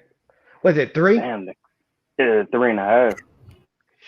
Yeah, 3. Yeah, this game gonna come down to a field goal. This game gonna come down. So 17-21 will get you the over. Yeah, that's what I'm about to say. I'm going Rams, and I think they will go over. I think Rams will go over. I think they're gonna win by a touchdown. Okay. All right, Mr. Jones, what you got? I don't know, man. Seemed like a Giants type run. Give me San Fran defense might overcome this at the end. Give me San Fran. Interesting. Okay. I'm going with the Rams. Going with the Rams. Honestly, I'm be real. Okay. And I go with the under. This is gonna go down to 3 points. Okay. All right. So you got San Fran to cover. Josh, me and yours is basically it's the same. I have the Rams. Here's the thing. Rams of their previous 6 have lost their previous 6 to Francisco. I believe that San Francisco's defense will be enough. But the key factor is this. Like I told y'all, the Rams, I think now they're starting to sense there's something special in that locker room because they almost gave that game up last week like they did 2 weeks ago to the San Francisco 49ers when they were up double digits. And the fact that they were able to overcome that, they're saying, you know what, it's money time now. There's not anything that we can't do. Debo is going to be a huge X factor today. The way that the 49ers run the ball is going to be a huge X factor. But I think that it does come down to last drive, and I think it's going to be a field goal because it's crazy. The line started out at 3, and then they increased it to 3.5. Vegas looking to cash in today and get a lot of people's money. So if you're smart, you just need to pick a team. Don't try to pick the point spread unless you're going to take San Fran plus 3.5. So I got San Fran covering and losing by a field goal to the Rams, and Rams going to host the Super Bowl. Cool. Got to pay the bills and so far. Makes sense. Exactly. I mean, the safe. Honestly, if you're gambling, the safe bet is the Rams. But I don't know. I just smell 49ers. I mean, I just smell Giants in the air, front 7. They're going to eat. I just smell, Giants in the air. That's all. Oh, they definitely going to eat because, 2010. Because I'm looking now. That's the difference when it comes to that last drive. It can easily be a sack. First down. You know what I mean? Second down can easily be a deflection. The thing is, a lot of their and Sean Payton said something. He made a comment. I said, yeah, he's not lying. He said something, and I was like, damn, that makes sense. He said the Rams. No, he said the 49ers this year are who the Buccaneers were last year. Players got injured early. Whole team starts getting healthy towards the midway point of the season. and then they was able to take off and take their run. Because remember, Buccaneers started off kind of shaky, and it took until about week 11, week 12 for them to start getting things figured out. Because remember, they had the 2 losses to the Saints, and people was like, and they had lost control of the division. The Saints went and had the number 1 spot in the division, and really, the Buccaneers almost missed the playoffs. But like Mr. Jones said, you look at the Giants, you look at the Buccaneers last year, and how they were able to pull everything together once everybody got back healthy. It's kind of the same thing with the 49ers. 49ers, everybody's back healthy. It wouldn't surprise me if the 49ers win this game. But like I said, I just think that it's going to come down to no more than a field goal. So if you're expecting a blowout or anything like that, it's not going to happen with this game. You'll have a better chance of a blowout happening with that Chiefs and Bengals game because Patrick Mahomes may pour it on than you do this 49ers. Then you do this 49ers and our Rams game. That's going to be a close one. Now, curveball question. You can't go wrong with either team in the ratings. That's how I look at it. Now here's the curve. Yeah. Here's the curveball. Who you think is your key players for each of these games? For the NFC, I'll go real quick. NFC game, Bosa got to get back there, at least get a sack and a half, 2 sacks. He got to interrupt. And for the AFC game, I gotta say at this point, if Jamar Chase have a good game, they won. Other than that, it's all on Mahomes. This is time to shine. It might be because the you gotta AFC think about it. It's a new generation, and is he going to be the head of the new generation? All right. That's true. Interesting. Oh, I say the AFC game is going to come down who played better defense. Really, who can make the most stops? Because they offense firepower, they up there toe to toe. Joe Burrow and his wide receiver core. On the NFC, I think it's going to come down to Jimmy G. If Jimmy G don't mess up, they can win this game. The 49ers can win this game. But here's the thing. But here's the funny thing. You keep Yeah, but I was about to say, but like, here's the funny thing: Jimmy G, you saying him not messing up? He's thrown a pick each playoff game, so he's messed up. But it's when you throw the pick. It's when you throw the pick, though. It's when you throw the pick more than if you throw a pick early in the game, you still have time. But if you throw a pick like fourth quarter, the game close, that you ruin the momentum. We know this. We know this as a Cowboy. I give you that. We know this. Robo fourth quarter was. Oh my God! Especially that one when they went toe for toe with Denver. Oh my God! He threw for 500, 5 touchdowns and that pick and a touchdown at the end, man, against Denver. What was it? 51-54? Yeah. That regular season. That's it. Yeah. Even though it was a regular season game, that's the one that pissed me off about Romo the most. But we can continue. Hey, bro, but you gotta have that smoke for the defense. Y'all defense gonna stop nobody, bro. That smoke should go to the defense more than Romo, in my opinion. I mean, I remember that game. I mean, but Payne was a machine that year. It didn't matter who he played. He was going to get y'all defense won. Every defense looked like that against Payton that year. 55 touchdowns. All y'all had to do is make stops down at the end. 55 touchdowns on your defense. I need you to get that smoke to defense, bro. Over Romo, bro. That's just my sound. He was on a whole other level that year. Romo had the game in the drive. He threw it in the touchdown. It has to be on him. Nah, it's that defense. It has to be on him. I give the defense more, bro. I had to disagree. I gotta give it to the defense, bro. Y'all defense couldn't stop nobody. Y'all could have made key stops down. Defense couldn't stop us though. Hey, y'all defense didn't step up, bro. What about you, MC? Who's your player? So me personally, so I was just gonna say for AFC Championship game, key players are gonna be. So for one, it's going to be offensive line for the Cincinnati Bengals.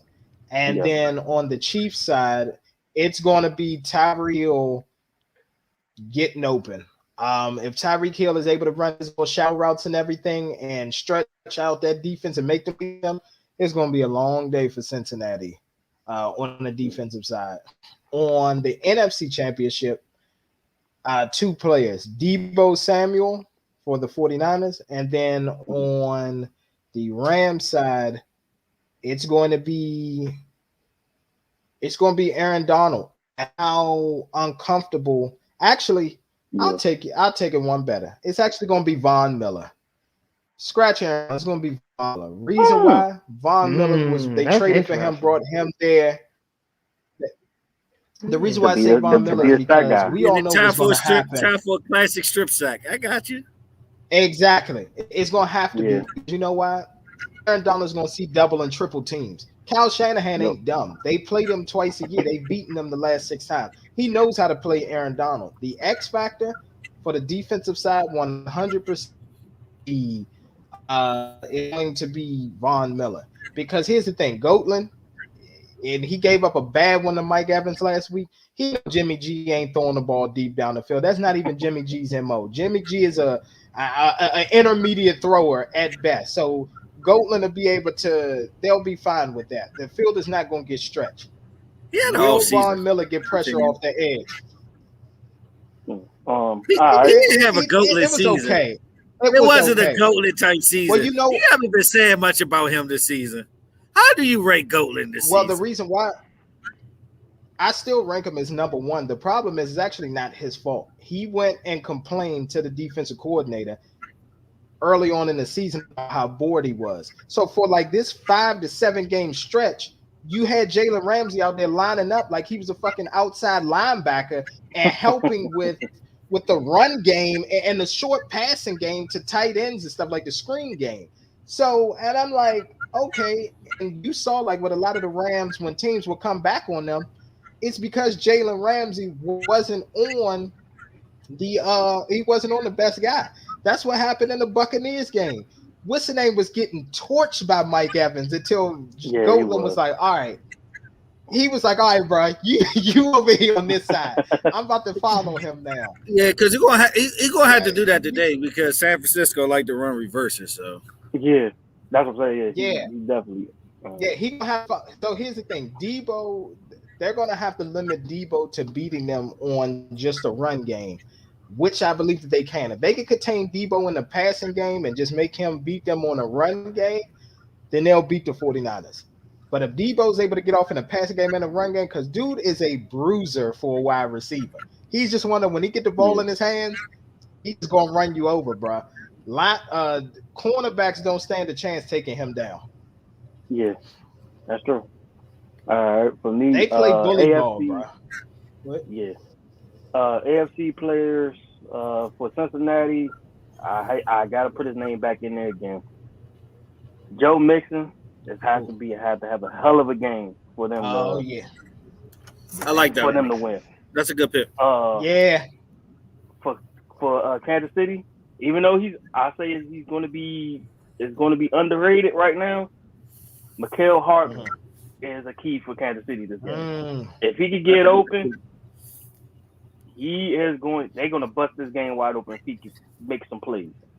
For the NFC. Yeah, because Kelsey won't get his. Yeah, San Francisco, I would have to say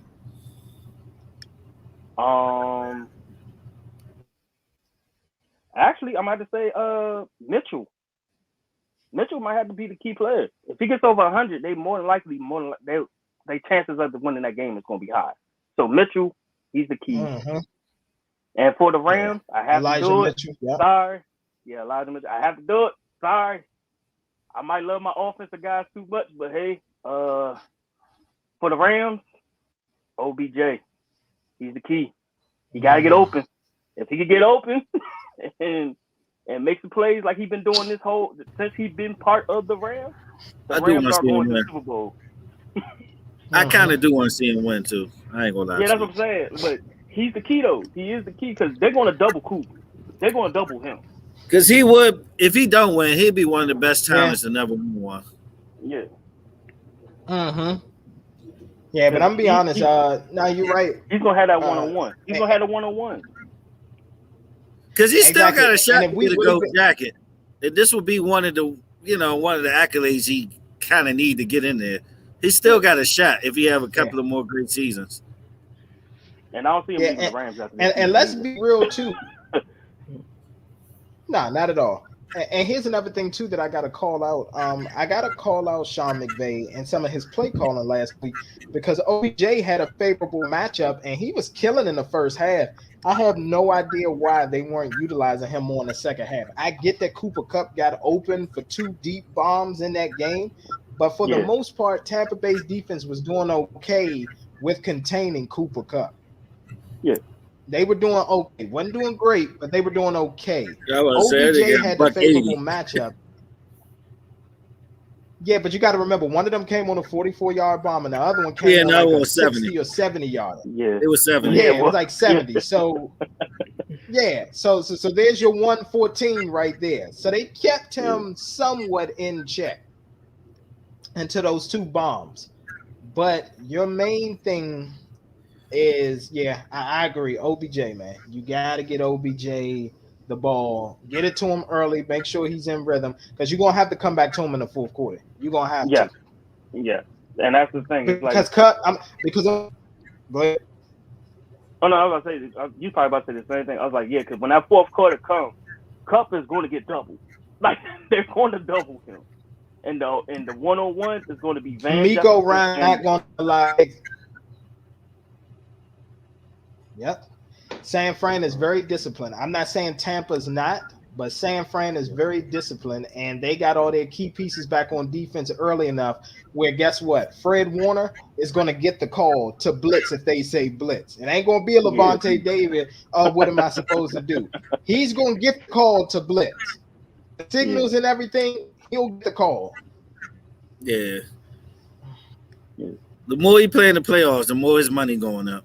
Yeah, exactly. He's the guy this year that's getting a paycheck off the playoffs. There's always one guy every year at any sport that when they play, you'd be like, all right, he the one getting the check.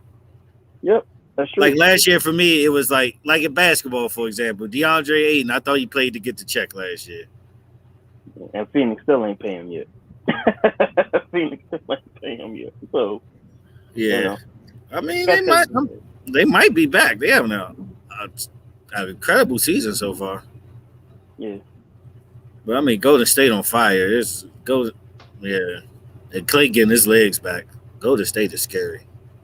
Yeah, they back, bro. I like Peyton Jr. He plays defense like his daddy, and he's more athletic. Yeah, he's definitely more athletic. Wiggins actually been stepping up as a third option on offense, while Clay getting his legs back. He has stepped up. I don't know if he should be an all-star starter, but he did step up. Nah, Wiggins having a good year though. Yeah, he's hooping. So he's hooping. So I can't take that away from him. But since it's going to all-star, I ain't gonna lie. The team of the first half to me is Chicago, man.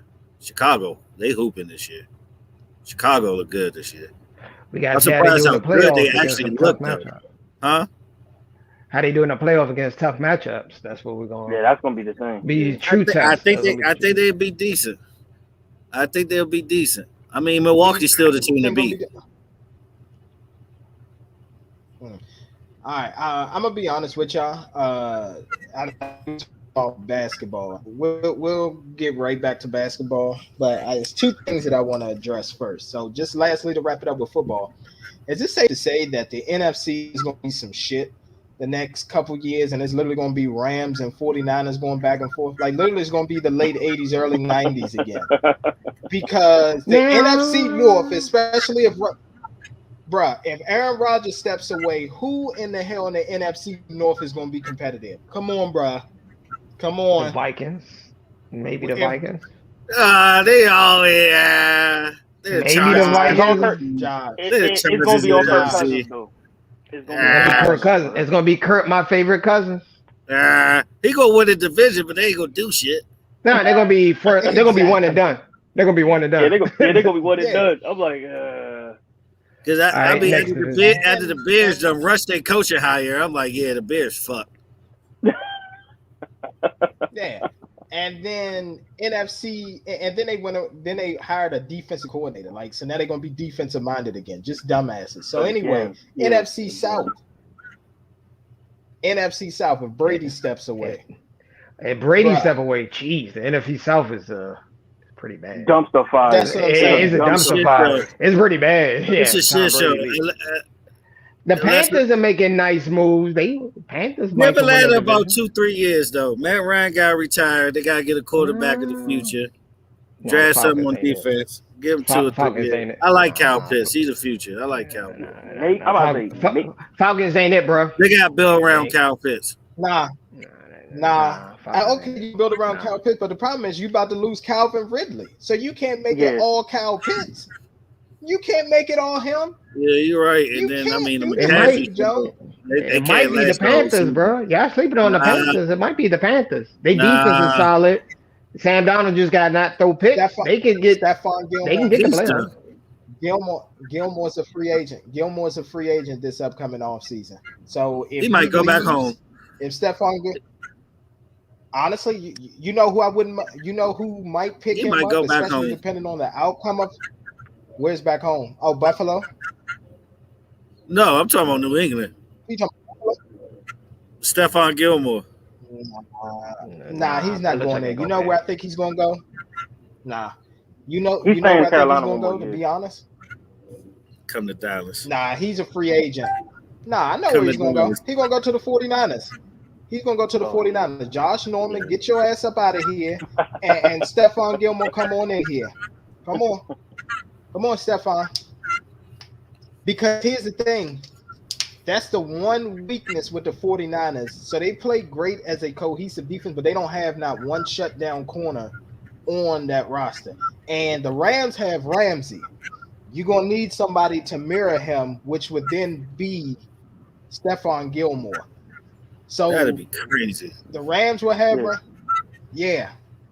And truthfully, if you really think about it, it all depends on what moves happen for the NFC to make it actually say that what's going to happen. We don't know. Russell might be gone. Mm-hmm. Jimmy G going to get traded. Like Gallup is gone. Gallup is going to be good somewhere. Gallup is. Here's the thing: the NFC West is going to be the best division by far for the NFC. The thing is, I'm just saying that literally, as far as when you think about a Super Bowl contender, it's just going to be the 49ers and the Rams taking turns. And this should be the time where the Dallas Cowboys or even the Philadelphia Eagles step up and say, shit, if we could get a key injury on that other team side, shit, we could be the NFC Championship game. But I see the Eagles doing it before the fucking Cowboys do. Yeah. Me too. I see the Eagles doing it before the It's all on draft. I see the Eagles doing it before the Cowboys do it. Mm-hmm. Yeah, you guys see about the drafts and the young players. I'm trying to think of who got potential. If the Eagles going to do what I think they're doing, they probably going to go linebacker and wide receiver in this draft. I'm pretty sure. Because they got pretty sure. Well, they always go receiver. They always go receiver. Yeah, y'all just don't pick the right receiver. But now y'all got 3 first-round picks this year. Yeah, y'all got 3 first-round picks this year. Y'all can make some noise. Get a lineman too. Shit. You can. Yeah, that's a. But you can always get them in the late round. The reason, and here's the thing. The reason why I'm and honestly, so it's hard to repeat in the NFL. So that would nix the Rams, and then 49. They don't keep Jimmy and they throw in Trey Lance. I don't have a first-year starter being able to take them all the way to the bowl. He'd get them to the playoffs, but I don't think he's Super Bowl caliber yet. So literally, the NFC would be open for a NFC East team to be able to step up. But if anybody, like I said, it's going to be the Eagles because it's not going to be the Cowboys. Cowboys not even going to win the division because we haven't had a repeat win of the division for like the last 15 years. 15 years so it's not going to be much.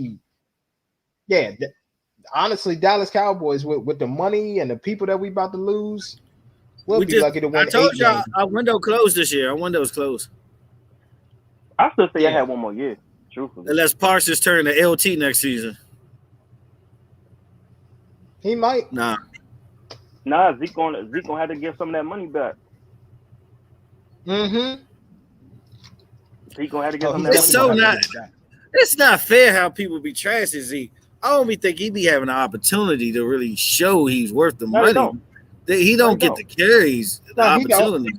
And this man is too busy being the third best lineman on the Cowboys offense. I'm trying to tell you. Oh, and let's not forget your man that you paid $25 million a year for too. Good old number 19. Who? Oh, Cooper. Oh, he's gone. Yeah, Amari Cooper. He's gone. What's the name? Amari Cooper gone. Yeah, Cooper gone. Yeah, bro. Jerry Jones. You already know. See, the man wearing 88. He's the man. He got on the 88. Bruh, they want CD to be the man. Yeah. The writing was on the wall for Amari Cooper after that last drive when he was barely in. It was already written. He was not going to be in Dallas much longer. Yeah, he's done. So with Cooper being gone, Michael Gallup being out, who are the Cowboys? Andrew Wilson might be our number 2. If they get rid of Cooper, they might keep Gallup. They might keep Gallup if they get. They're gonna keep Gallup if they get rid of him. Because Wilson is a good slot receiver. That's true. I like Wilson.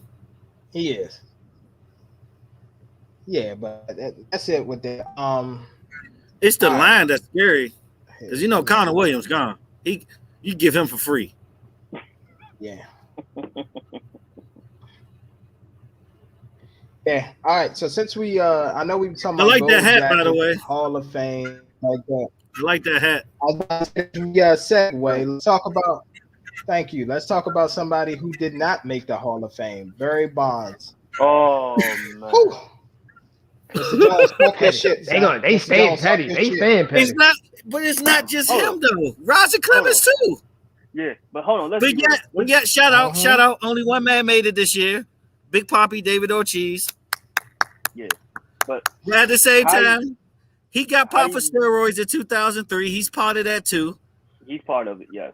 So I guess if you're nice to the media, these old fucking farts controlling it. It's not about your character. People gotta realize that it's too much control with the old writers. They gotta mix up these voters or something. Yeah, they gotta make fan votes. Votes and honestly, I always think it should be fellow Hall of Famers and fellow players that should be doing it. Yeah. Take the media out this shit. All the Hall of Fames. Yep. Because we done seen it in football too with T.O. That was so disgraceful. But this right here is the most disgraceful shit ever. You know why? Because position on position, pound for pound, Barry Bonds is probably the GOAT. Yeah. Before even the allegations and he got bigger and hit home runs in San Francisco, he was already a 4-time MVP with the Pittsburgh Pirates. He was already a Golden Gloves winner multiple times. That's true. And let's not even talk about the San Francisco years. Oh my God, he got attention to walk so many times that record would never be broken. Yeah, his slugging percentage and on base percentage would never be broken. Yeah. The man broke Hank Aaron's record. Yeah. Most home runs in the season. Who thought he'd get more than Mark McGwire 70? That shit is a travesty. This is like that shit is tarnished forever. Like the MLB Hall of Fame has lost all its credibility after this. And throw salt in the wound. Yeah, and then they throw salt in the wound. Bud Sealy ass is in the goddamn Hall of Fame, and he's actually the reason why this whole steroid era was profitable. But it saved baseball though. It was all good when it saved baseball. It did save baseball because baseball was in obscurity. It was an obscurity at the time. But you're not electing the players that's part of it. But you elect the guy that knew about it. You elect the guy that knew about it. How do you elect the guy? No, it's the truth. He went for it, made a profit off it, but yet the players don't get voted in because of it. But here's the thing, though. Barry Bonds never got suspended or tested positive. Ever. Exactly. Yep. Ever. It's all rumor-based. Yes. But Barry Bonds, I guess the media is still being petty because he had a bad relationship with the media. Exactly. That's bullshit. That's the main reason. I think that's the main reason. Yeah. I think that's the main reason. But the same with T.O. But at least they smart enough to know you can't deny a guy like T.O. and his resume. How can you deny a guy like this? Pound for pound, he might be the GOAT. Yeah. Seriously. Yeah. He put his resume up against everybody's. It's better than Griffey's. I love Griffey. It's better than Hank Aaron. It's better than Hank Aaron's. Yeah. I mean, fuck, it's better than fucking Babe Ruth's. Yeah. Yeah, man. Nah, Barry Bonds should be in there. For real, no bullshit. He should be in there. And he wasn't a wife beater like Ruth. That's true. and Babe Ruth did drugs too. On top, there's a bunch of stuff. Yeah. Have you never seen the John Goodman movie on Babe Ruth? That shit is dope. The only thing you could probably get Barry on that he talked a little soft, a little bit sometimes in the media. But outside of that, everything. He had a bad relationship with the media. I think it's more he had a bad relationship with the media. Now, don't get me wrong. He wasn't. When it comes to the playoffs too, he has a lot of like bad playoff series, especially with Pittsburgh in the early '90s. Yeah, because he was a home run hitter. That's why. He lost the field. Them I thought they should have won, and especially with San Francisco in that 2002 year, he should have won that year too. Yeah, with Barry Zito and all. But him and Jeff Kent, them two motherfuckers could not get along. They really couldn't. Yeah, they really couldn't. I mean, fuck. Like, it's definitely it's a travesty. It's tough. And this was his last year. I mean, McCovey Cove would not exist if it wasn't for Barry Bonds. Exactly. Like, come on, man. MC just said it too. I was like, MC just said. I was like, is this his last year? This is his last year eligibility too. So, yeah. I mean, don't get me started on Roger Clemens or how he was already a Hall of Famer before all the bullshit. Like what he was doing with the Red Sox. Yeah. What he even did with the Yankees. Yeah, the Cy Youngs, the World Series wins, all of that. The no-hitters. Yeah. No-hitters. Before he was. Yep. Shit is sad, man. That shit is sad. Yeah. It is. But I mean, but honestly though, that's unfortunately how we've seen that life is now. And it's like when people are making a profit off of something, everybody's able to be quiet. But then it's like once the dust settles and everything, then everybody want to try to go back and start pointing fingers. I've seen it with this Hugh Hefner documentary. Some of the stories that's coming out, I'm just like, bro. I'm like, who the fuck cares? Like, it's some of the stuff that's happening in there. Where I'm just like, it was days. Like, it was a wild time, bro. A lot of coke, a lot of Quaaludes, bro. Like, we all know. Showtime about to do a Bill Cosby. Only thing that I don't approve of. Yeah, did you hear about that? The only thing that I don't approve of is if you. Yeah, I heard about that. Only thing I don't approve of is unknowingly drugging someone. But if those is taking them Quaaludes, sniffing the coke on their own, and then decide to get freaky and do some wild stuff, bro, that's on them. Yeah. That's a Playboy Mansion. What you expect is going on? Nah. The joint that got me out. Playboy Mansion. What you expect they was doing? Bible study? Exactly. What you think they was going to do? Bible study every day? Come on, son. Come on, son.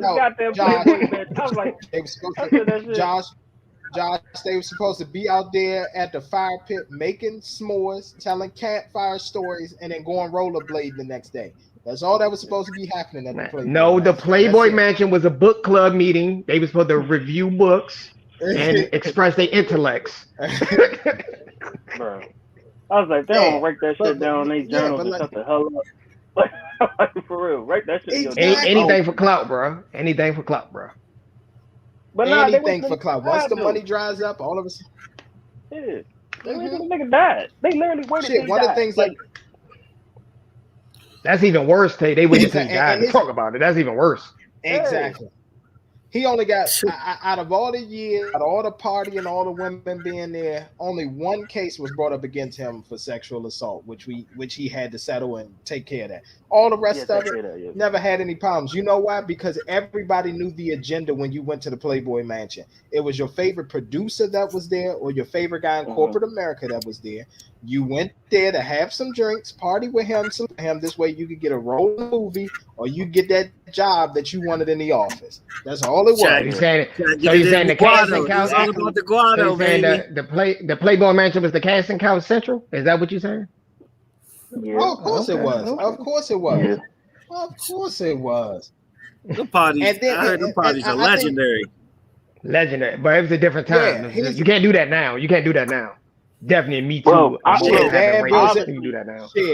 Shit. I mean, you can. Everybody got to put their cell phone in the bag. Bro. That's about it. Exactly. That's what that is. Dan Bilzerian. It get leaked. Somebody will do a tell-all. Nah, we never heard that about Derek Jeter. There was too much show podcasts. After parties was crazy. You hear like volume 1, volume 2. You know. Nah. I mean, here's the thing. You know, when people are going to talk about it years later, you know what I'm saying? Because I'm sure you got to sign an NDA. Like, what's the dude, Dan Bilzerian? I know his parties is like that. He's basically the new Hugh Hefner, the dude who won off poker. Mm-hmm. Go to his Instagram, bro. All he got is just baddies at his house all the time. All the time. But man, yeah, he out there living a good life.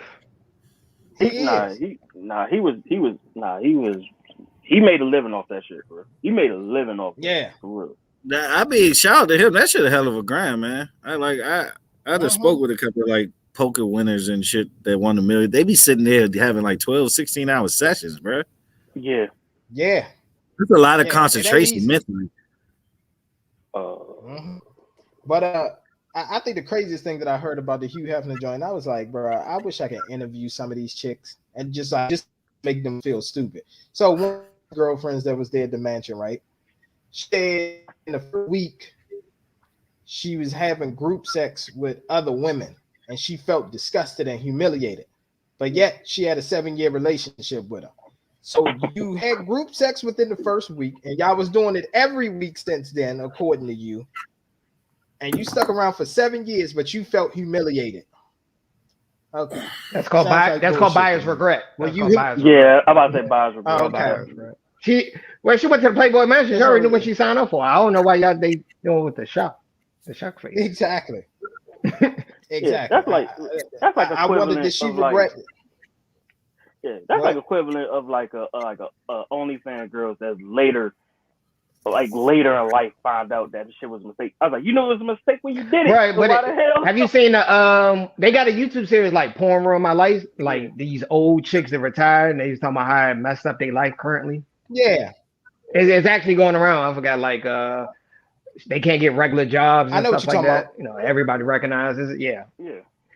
And they did an interview. I'm saying like but you're not a victim, you're a volunteer. You signed up for it. No.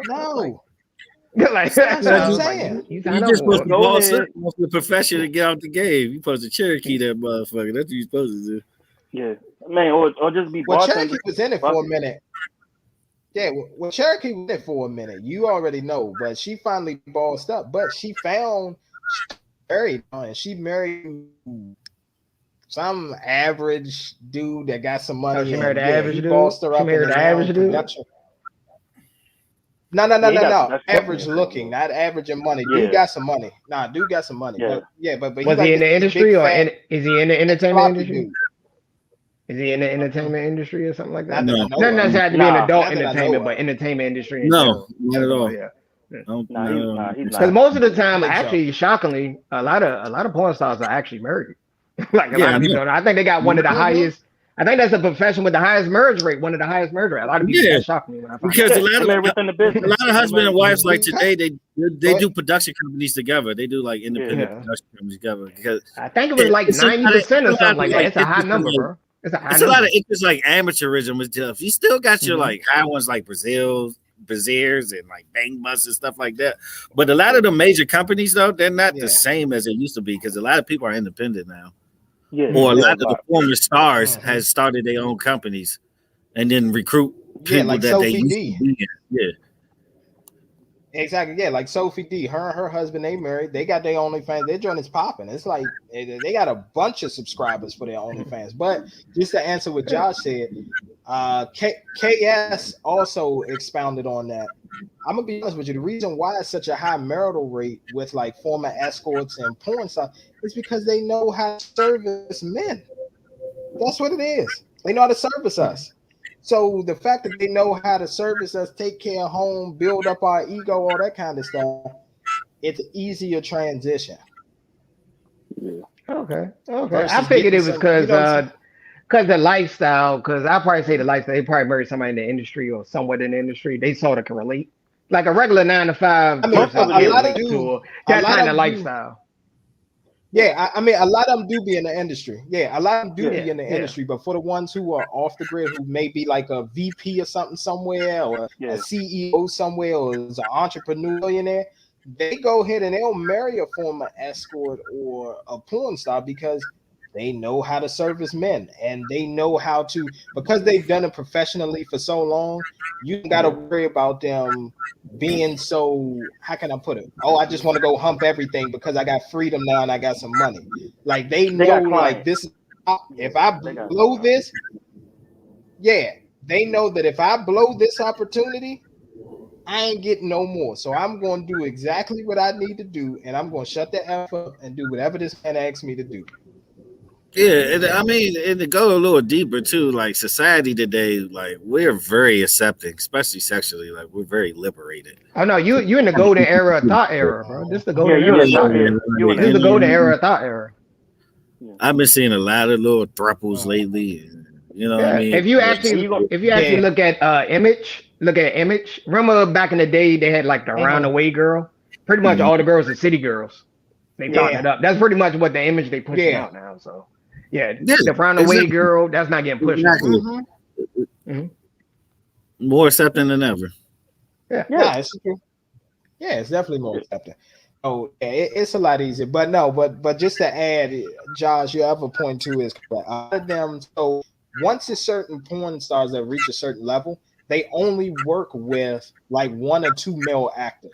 They literally only work with those 2 and all of their scenes. So you may see them in 100 scenes, but it's basically the same 2 to 3 dudes in all of those scenes. That's how it works. All your popular ones, that's how they work. The women are able to control who they work with. And so with that being said, a lot of them end up falling in love on camera because it's like, you smashing all year round. So ain't too many regular dudes that forgive your past a little. Not too many. Very small window. I'm gonna say there's not too many regular. There's no productive simp out there. It's not regular earning. I'm about to say a regular earning. Hell no. They're not gonna forget that shit. No, because he knows that he's not gonna be able to control you. But a rich man, but who's like average, looking on below average, they'll accept it. They'll be fine. I don't know, but they said, but it was I forgot it. I saw an interview. One chick, she dated like an average dude, bro. He like an accountant or something. But look what he's dealing with. Like he like a regular dude, like a regular dude. Accountant. Yeah, I'm talking about like that's what not I'm saying. In the entertainment industry. I'm talking about not entertainment. Entertainment industry is different from the regular 9 to 5. Like that's what I'm trying to say. Like the entertainment industry, like Cherokee. Yeah, but look at Cherokee. Accountant. No, I'm it could be accountant, bro. I just threw out I can't remember what it is. I'm just talking about like an average job. I'm talking about like a regular 9 to 5 person have a different lifestyle expectation versus the entertainer. That's why I tell everybody don't use entertainers. They like the exception to the rule, like really in layman terms. The lifestyle. But that's the. It's a little the exception to the rule. Yeah, that's the main thing everybody follows. Like if you're a regular dude that work for the city, you can't relate to like an entertainer or actor lifestyle. It's just completely different. You're right. You can. But here's what I will say too, though, just to add on. Because the access. Some of them do go. Yeah, but some of them do go and mess with a regular dude who's making good money. Like I said, who's a CEO or VP somewhere. Because most of the time, those dudes have worked so hard, a lot of times they become socially awkward depending on what they're doing. They only social when it comes to work. They socially awkward in their personal life. And they not even used to really getting women on that caliber look-wise. So if they able to come over and service him good and whatever else, they can sweep him right off his feet. So you said they got so in layman terms. So they got a productive simp. That's what you tell me. They got a productive simp in layman terms. Exactly. Yeah. No, that's what it is. Yeah, you can say that. You see his power. Productive. You see his power. Huh? No. That would make the world go round. Money is mainly money, but you know what I mean. But that's. I'm gonna say the P word. I'm not gonna say no there. It's like Visa accepted everywhere.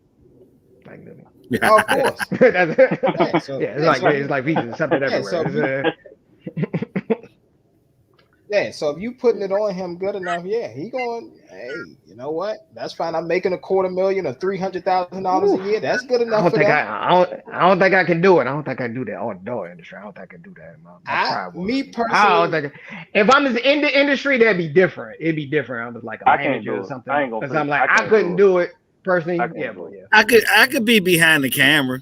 I could do production. I could be the manager, but I'm talking about but marriage, like you gotta bring her family reunion.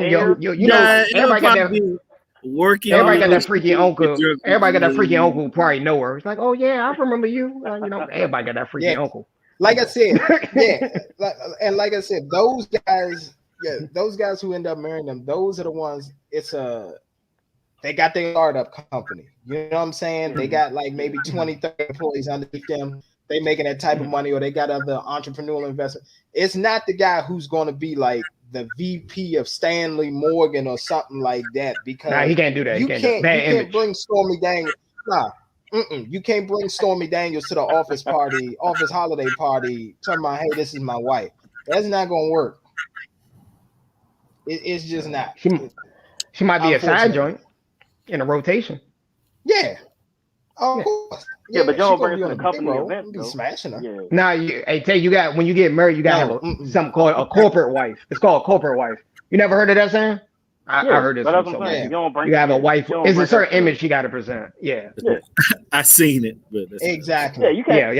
I work in it. It's called a corporate wife. That's the. Yeah, you can't walk in that drink. You can't walk in that drink with Tiana Trump as your wife and shit.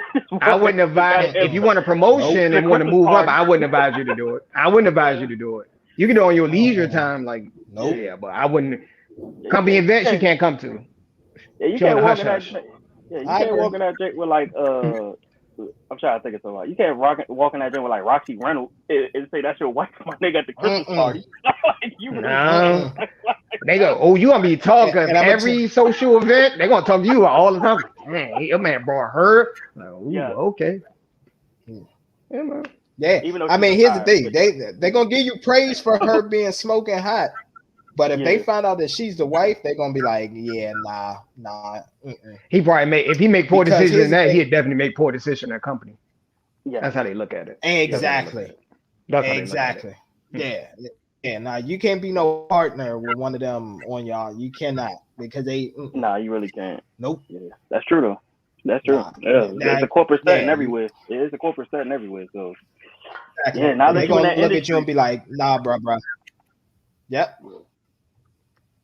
Like I said, unless you either in the industry or you got your own startup and you done made your own company, you can do whatever you want. Like the dude, we got your own company. Nobody can company and all that. Yeah, nobody can't say nothing. Yeah. But when you are part of somebody's company, when you trying to JP Morgan and what's the other one? All them Fidelity, and you trying to be partnering on it through all them brokerage firms, you can't bring none of them in there. You can't. Nope, you can't do it. It's called corporate wife for a reason. It's a certain image you got to present. Exactly. She got to have some type of class, some type of style, because her being all over social media, the team being able to click on her OnlyFans and subscribe for $10 or $20 and all that. It's too much distraction. In the man, media. we can see your wife naked anytime, bro. We can just go on. Exactly. That's very uncomfortable, bro. Yeah. Shit, it's been a few people that's done lost their jobs during this whole little pandemic and everything. One of them was a nurse, and I think the latest story was a cop. She was a deputy. Yeah, she was a deputy, and they found out that she was doing OnlyFans and was like, you ain't representing. I think it was it was a school teacher too. It was a few school teachers that got fired during the pandemic too. It was, you can't do stuff like that when you're. It was a school teacher, and it was another woman who was like a volunteer at the school. Remember, they was donating big money to the school, and she was a volunteer. Yeah, she was a substitute, and everybody stopped. Yeah, and they found out about her OnlyFans in high school. I think she was either in the middle school or high school, and they was like, it was a Catholic school, and they was like, nah, you gotta roll. Yeah. I think a few government workers that got in trouble too. There's a bunch of stuff you can't do. It's part of your agreement. A lot of people don't know that. It's part of your agreement when you sign your. I ain't gonna lie. I actually know a few, and I'm not gonna. I'll just leave it like that. Yeah. Tell them to wear ski masks and cover their tattoos. That's advice. Exactly. You gonna do it? Get a ski mask, cover your tattoos. No, they done. Have an alias name on your taxpayer code. Are they done? Yeah, they done. They done. They fired? Yeah, they done, bro. Yeah, they fired. You'll get in serious trouble if they find out, bro. Like you work for the government, bro. If you show your face, if you show your face and you work for the federal government, you're done out here. Like you can't. I say you should be able to do what you want on your free time, long as you ain't got like a NASA shirt on and you work for NASA smashing on camera. I think you'd be all right. Yeah, but they're taking Yeah, but man got the Secret Service logo on his on your fitted. Like congressmen and like senators and shit can get away with that. Not no goddamn GS-13 employees for the federal government can't get away with that shit. Yeah, all that should be is blackmail at this point. Hey, I think it was a chick that got in trouble who was in the army or something like that. She saw the OnlyFans. Yeah, she got X. They X'd her. I think so. Yeah, it was in the army. It was in the army. She saw the OnlyFans. Yeah. Oh shit. Okay. Well, I think she had her uniform or something on. Then she did something ridiculous. I think she had her uniform on one of them. On one of them. That's how she got caught. Really. That's why. Yeah. Once she used uniform. Yeah, but fun fact. Yeah, but fun fact, during this pandemic, they said literally 22 million women have quit their jobs and left the workforce. 22 million, bro. But it's Great Resignation. But you forgot about the Great Resignation. A lot of people are quitting their jobs. The she session. Yeah. I'm just saying, women in general, it was 22 million women that quit their jobs. 22. I never heard that term. That's what they call it, the Great Resignation? No, yeah, it's on but a lot of people. Yeah, but people in general are quitting. Yeah, people in general are quitting. I told everybody what happened during the pandemic. A lot of people stayed home. They realized they hated their job. That's what I think what happened. Yeah. They realized they hated their job. Yeah, like they didn't want to go back. When you was working from home, you like, do I really want to go back to the office? It was so many ways to make money too. Just sitting down. But the unemployment was popping. The PPP loans was popping. Lyft was paying like a motherfucker. Nobody wanted to go. Yeah, and then they found out their job wasn't essential too. So it was their job wasn't essential. Like you worked in the restaurant. I don't care about this job and this job not essential. A lot of people casinos lost their job too. The casino industry got hit hard. But I know people that used to work in like restaurants, and they said they pretty much switched careers and said, "I'm not going back." And like now you can't even find restaurant workers. Yeah, but buffets out here is done. Casino buffets are done. Yeah.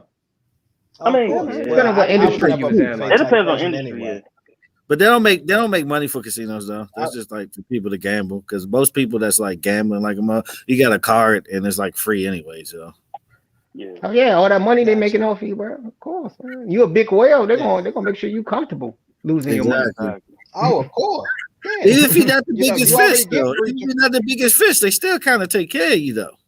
Bro, I was at the MGM one time. You gotta lose 500. At the MGM at the National Harbor, a dude lost 5,000. They gave him a free night to stay.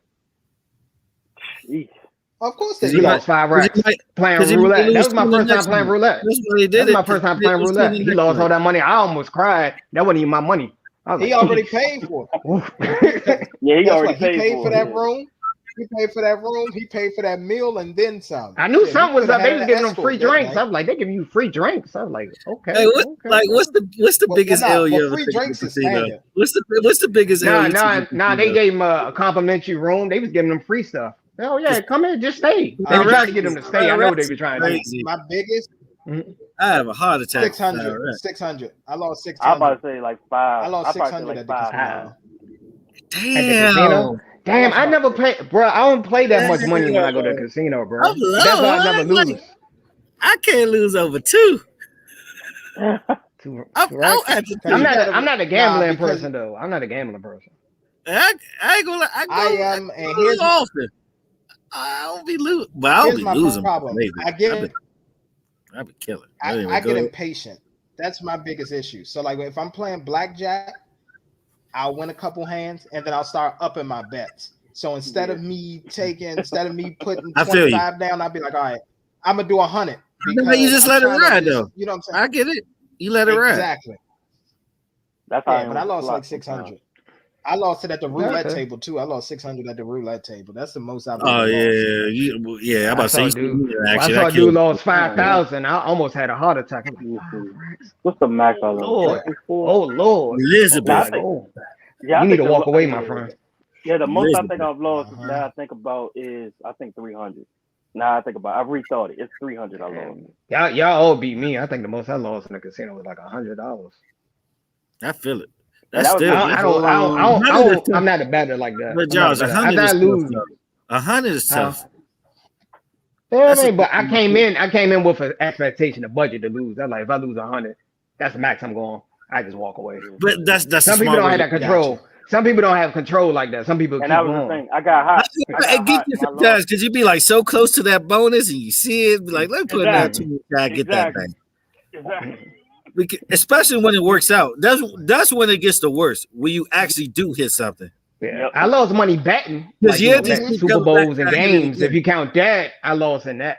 But yeah. No, it's been a few times when I got hot and I was like, other than me walking away, I try to play that one last hand or that one last turn, and I'll lose like $30, $40 than what I was supposed to have or something crazy like that. Or something, you know. So like Mr. Jones, what I did a couple more times though to see if you hit again though. I learned that from my wife. Of course, it's actually a good strategy. Of course, yeah. Nah, it's a great strategy. When I was out there this time, I hit on the roulette table. My number came out a couple times, and then this is what I did. I said, all right. I said, color me out. I looked at my chips. I separated, put them joints in my pocket, and then had a couple other chips that I was going to gamble back with. And then once I lost that, I just walked away. I was like, fuck that. Yeah. I ain't about to lose so my you kept profit. the pink ones out there, put the black ones in the pocket. You damn right. Exactly. I see you. Yeah, he put the black ones in the pocket, bro. Yeah, I sure did. Put them right in the pocket. I was like, fuck that. You ain't about to get me. God. And then once after a couple rolls, once the pink. I gotta show you my turn to the roulette table. Oh yeah, it's stamped now. It's stamped. So I'm probably gonna buy the tickets by the end of the week, bro. March, St. Patty's Day weekend for Silk Sonic. That's gonna be lit, bro. Downtown on St. Patty's. I'm about to say like not even the strip, but Fremont. Oh my god! Oh, that's in Vegas. Yeah, it's in Vegas. We might have to find some Spirit flights to Vegas. I'm not fucking no damn Spirit. I ain't not fucking with no. But Southwest gets you out the way. Not for no Vegas. I'm joking, bro. I'm about to say, not for Vegas. Unless you're doing the big comfy seats. If you do the big comfy seats on Spirit, maybe. But other than that, bro, Spirit, I rode Spirit once, and I tell everybody I ain't doing it again. But only thing I respect about Spirit, you always get there like an hour early. I don't know what flight path they took. Spirit is just I don't know how they tweak the engines, but you be getting there early every time, though. Yeah, Spirit provide no type of comfort. You just get to your destination. Exactly. Just get to your destination with Spirit. Yeah, no comfortability. Look. No comfortable. You got to pay $10 to bring your jacket on there, and for snacks, you got to pay for your snacks. You don't get free snacks. Them little cheap ass buzz balls, $2 a piece. Right, just go ahead. But nah, they don't even let you drink on flights no more like that though. Nah, a lot of people been getting drunk and unorderly people. Yeah, that's true. Yeah, because people on there, somebody got their mask down for a minute because they drinking something. Hey, tell him to put his mask up. Shoot, not only that, I'm drinking. That's why you get more. Yeah. If you notice, like a lot of bars since the pandemic been lit in the airport. The airport bars been lit lately. Hell yeah. Especially BWI, that great turtle was been lit last time. Took me a minute to get a drink at the Green Turtle. Shit, bro. When I was at what's the name? When I was at McCarran Airport and what the they just changed the name or something. So California Pizza Kitchen. I gotta find it. Yeah. But I was in there, I was at the CPK way back and it was lit in there. Couldn't even get a seat. I'm like, bruh. So I had to go sit at the bar and eat. Yeah, it's crazy. And, they trying to, they don't want people being too intoxicated because, Alden Smith dumbass. So they try to, Nah, bro. It's stupid people. Yeah. Well, I never been on a flight with somebody act crazy. Never been on a flight like that. I haven't. I've been on one. I've been on one before. It was the lobby, but it wasn't crazy because I get it. Kid kept kicking the back of somebody's seat and told his kid to calm the hell down. I get that. Yeah. That shit is annoying sometimes.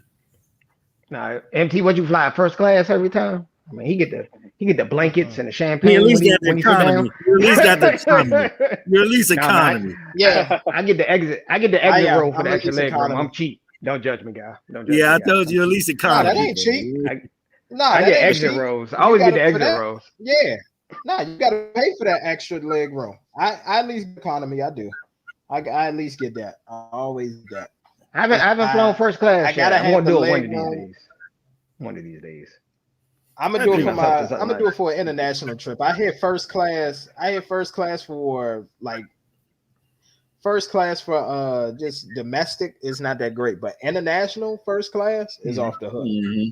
Yeah, you got bed. Emirates? What you flying? Emirates? Emirates, they give you like a bed. Version. You got a butler. Like they bring everything to you. Or JetBlue. You talking about JetBlue Mint? Yeah. Oh, you talking about the Mint? Mint is all expensive though. I looked into it. Yeah. Depending on your flight, I say if you're going on a short flight, you don't need first class. In my opinion. Anywhere in America, you don't need it. I mean, honestly.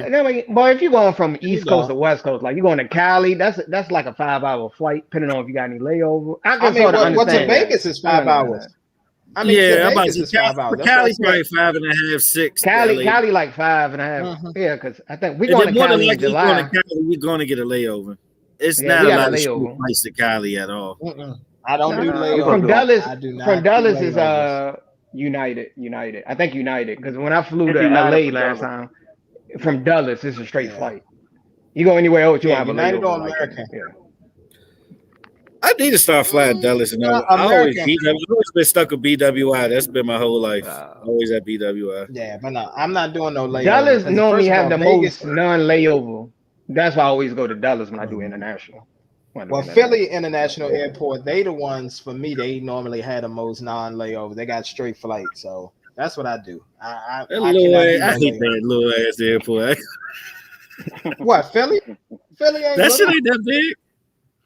Shit. Compare that shit to like Atlanta. Atlanta shows like a mall. Which one, Atlanta? All right. Atlanta is huge. Atlanta joint huge. I had to catch a train to one of my other flights. I had to get on the train to go to my connection flight. Vegas is the same way. You gotta get on the train to get to Vegas. The tram, if you like on the other side to get your luggage. Tram, that's part of the reason why I fly Southwest. Like you land there, baggage claim, you go straight there. Huh? Gotcha. Newark is a nice size too. Newark's decent. Newark Airport is huge. O'Hare is huge, but it's so confusing. O'Hare, I hate O'Hare. What about LAX, bro? Yeah. LAX, you be walking everywhere, bro. Never been to LAX. Never been to LAX? LAX, bro. I mean, I'm driving. It's only a 4-hour drive. It's only a 4-hour drive. Yeah, you in Vegas, but that's different. By LAX, like I had to catch a flight there, man. That walk was. See, that's the thing. When I was in the East Coast, I never went west more than Vegas on the East Coast as far as the flight. Okay. Oh, okay. Yeah, like with you, other than that, I stayed in New York. I used to go to New York like every weekend. Like at one point, I love going to LA.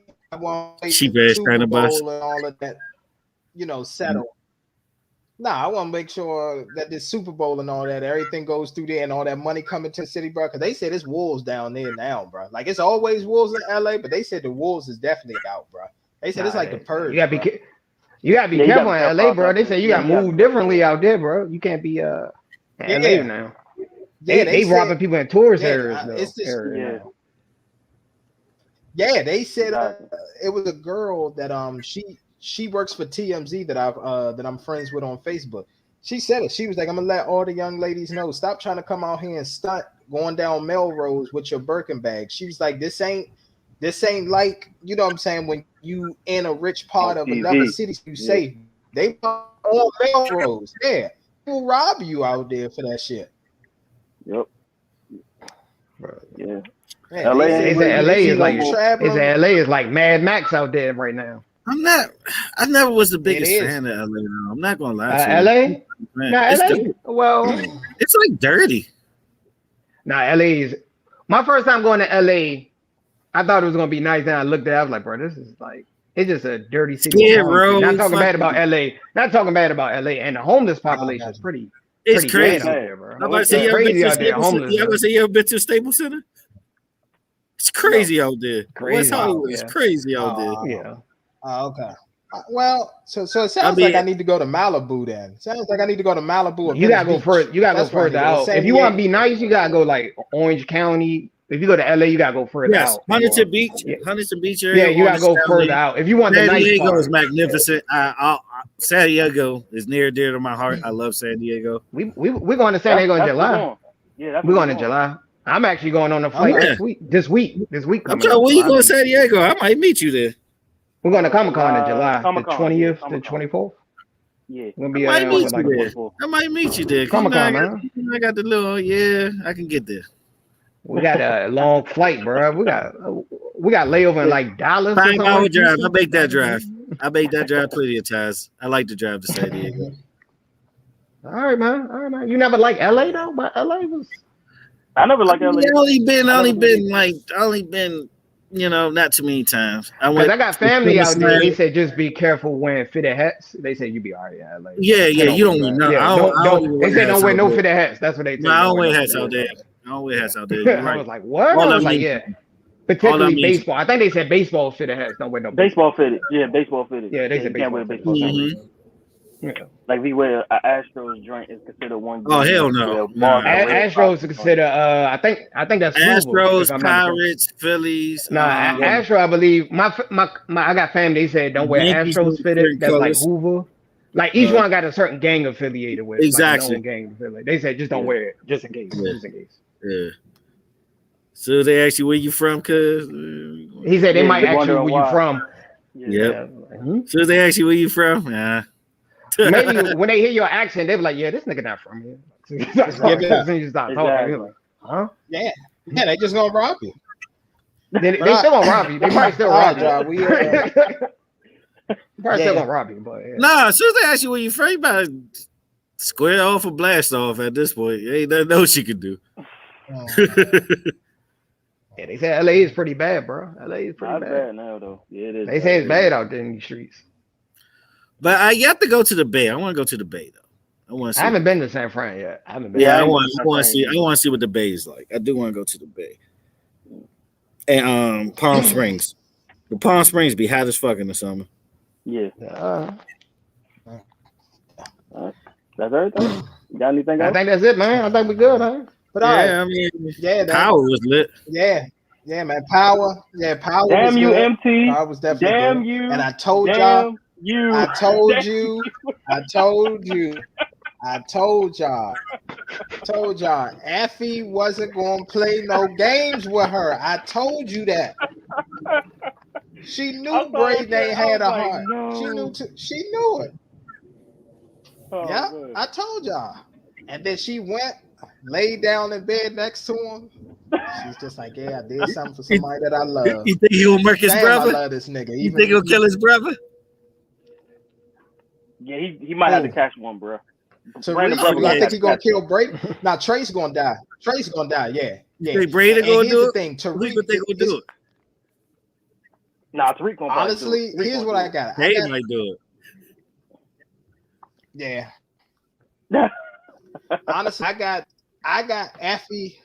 I got Effie having a conversation with Tariq, and her basically to Tariq and be like, "Look, I took care of one situation for you. You gonna need to go and make that shit happen." And then Tariq probably gonna go to Brayton. Yeah, then Tariq gonna go to Brayton. I think he gonna make Trace disappear and then come back to Brayton and then be like, "Yo, I need you to take care of your brother, yada yada." And then he gonna go looking for Trace and then just can't find him, and then just play dumb the whole time. Yeah, but he just like his dad, man. He really is. It's so crazy.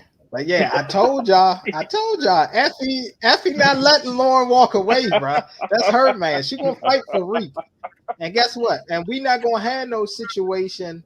We not gonna have no situation like, niggas now Angela Valdez able to come back 10, 15 years later and break up the family. Nah, bro, it's Reek and Effie forever now. Okay, they ain't got to worry about nobody interfering. Yeah, because I'm gonna show the other pictures too. She played the fuck out of Reek. He gonna find that Diane. shit. Diane. Hey, that whole family might be done. What's gonna happen to the Tejadas? They all might be gone.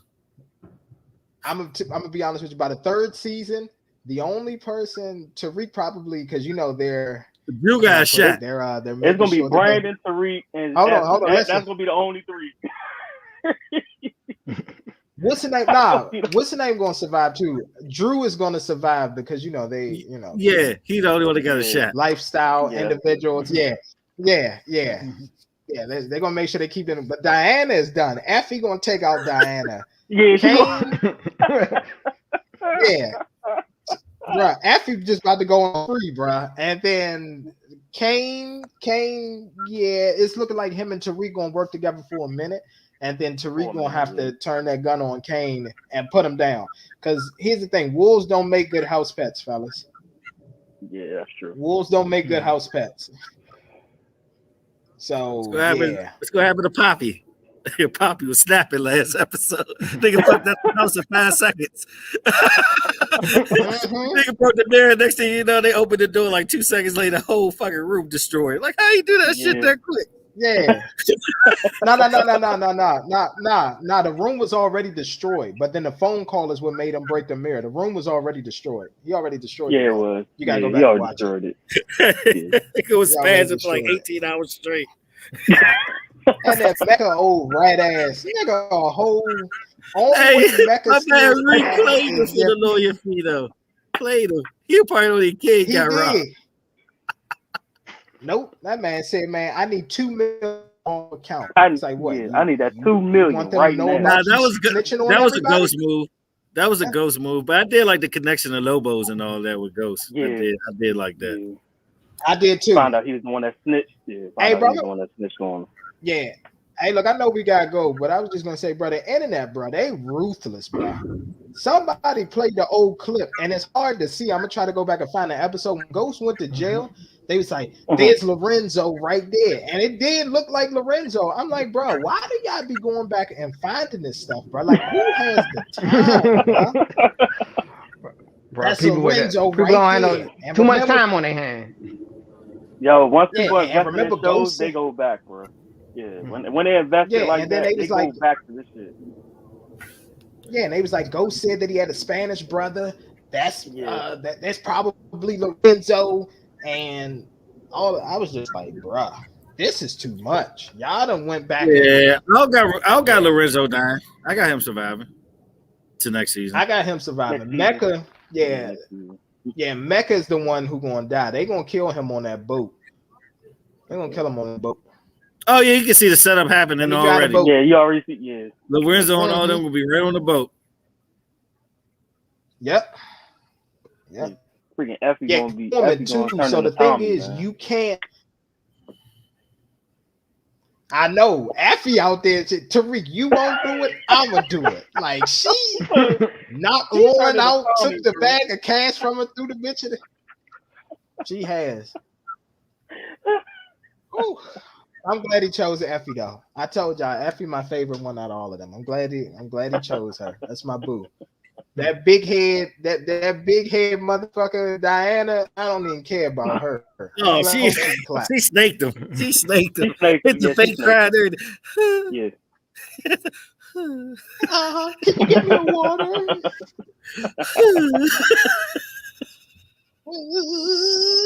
What was that viral video? That gun was sky. All right, y'all. Too much, man. We out. MT signing off. Enjoy your championship Sunday. Peace and joy. Peace. All right, y'all. Peace and love. All right. Oh yeah, we'll create a game thread. Get everybody up on there. It should be a good Sunday.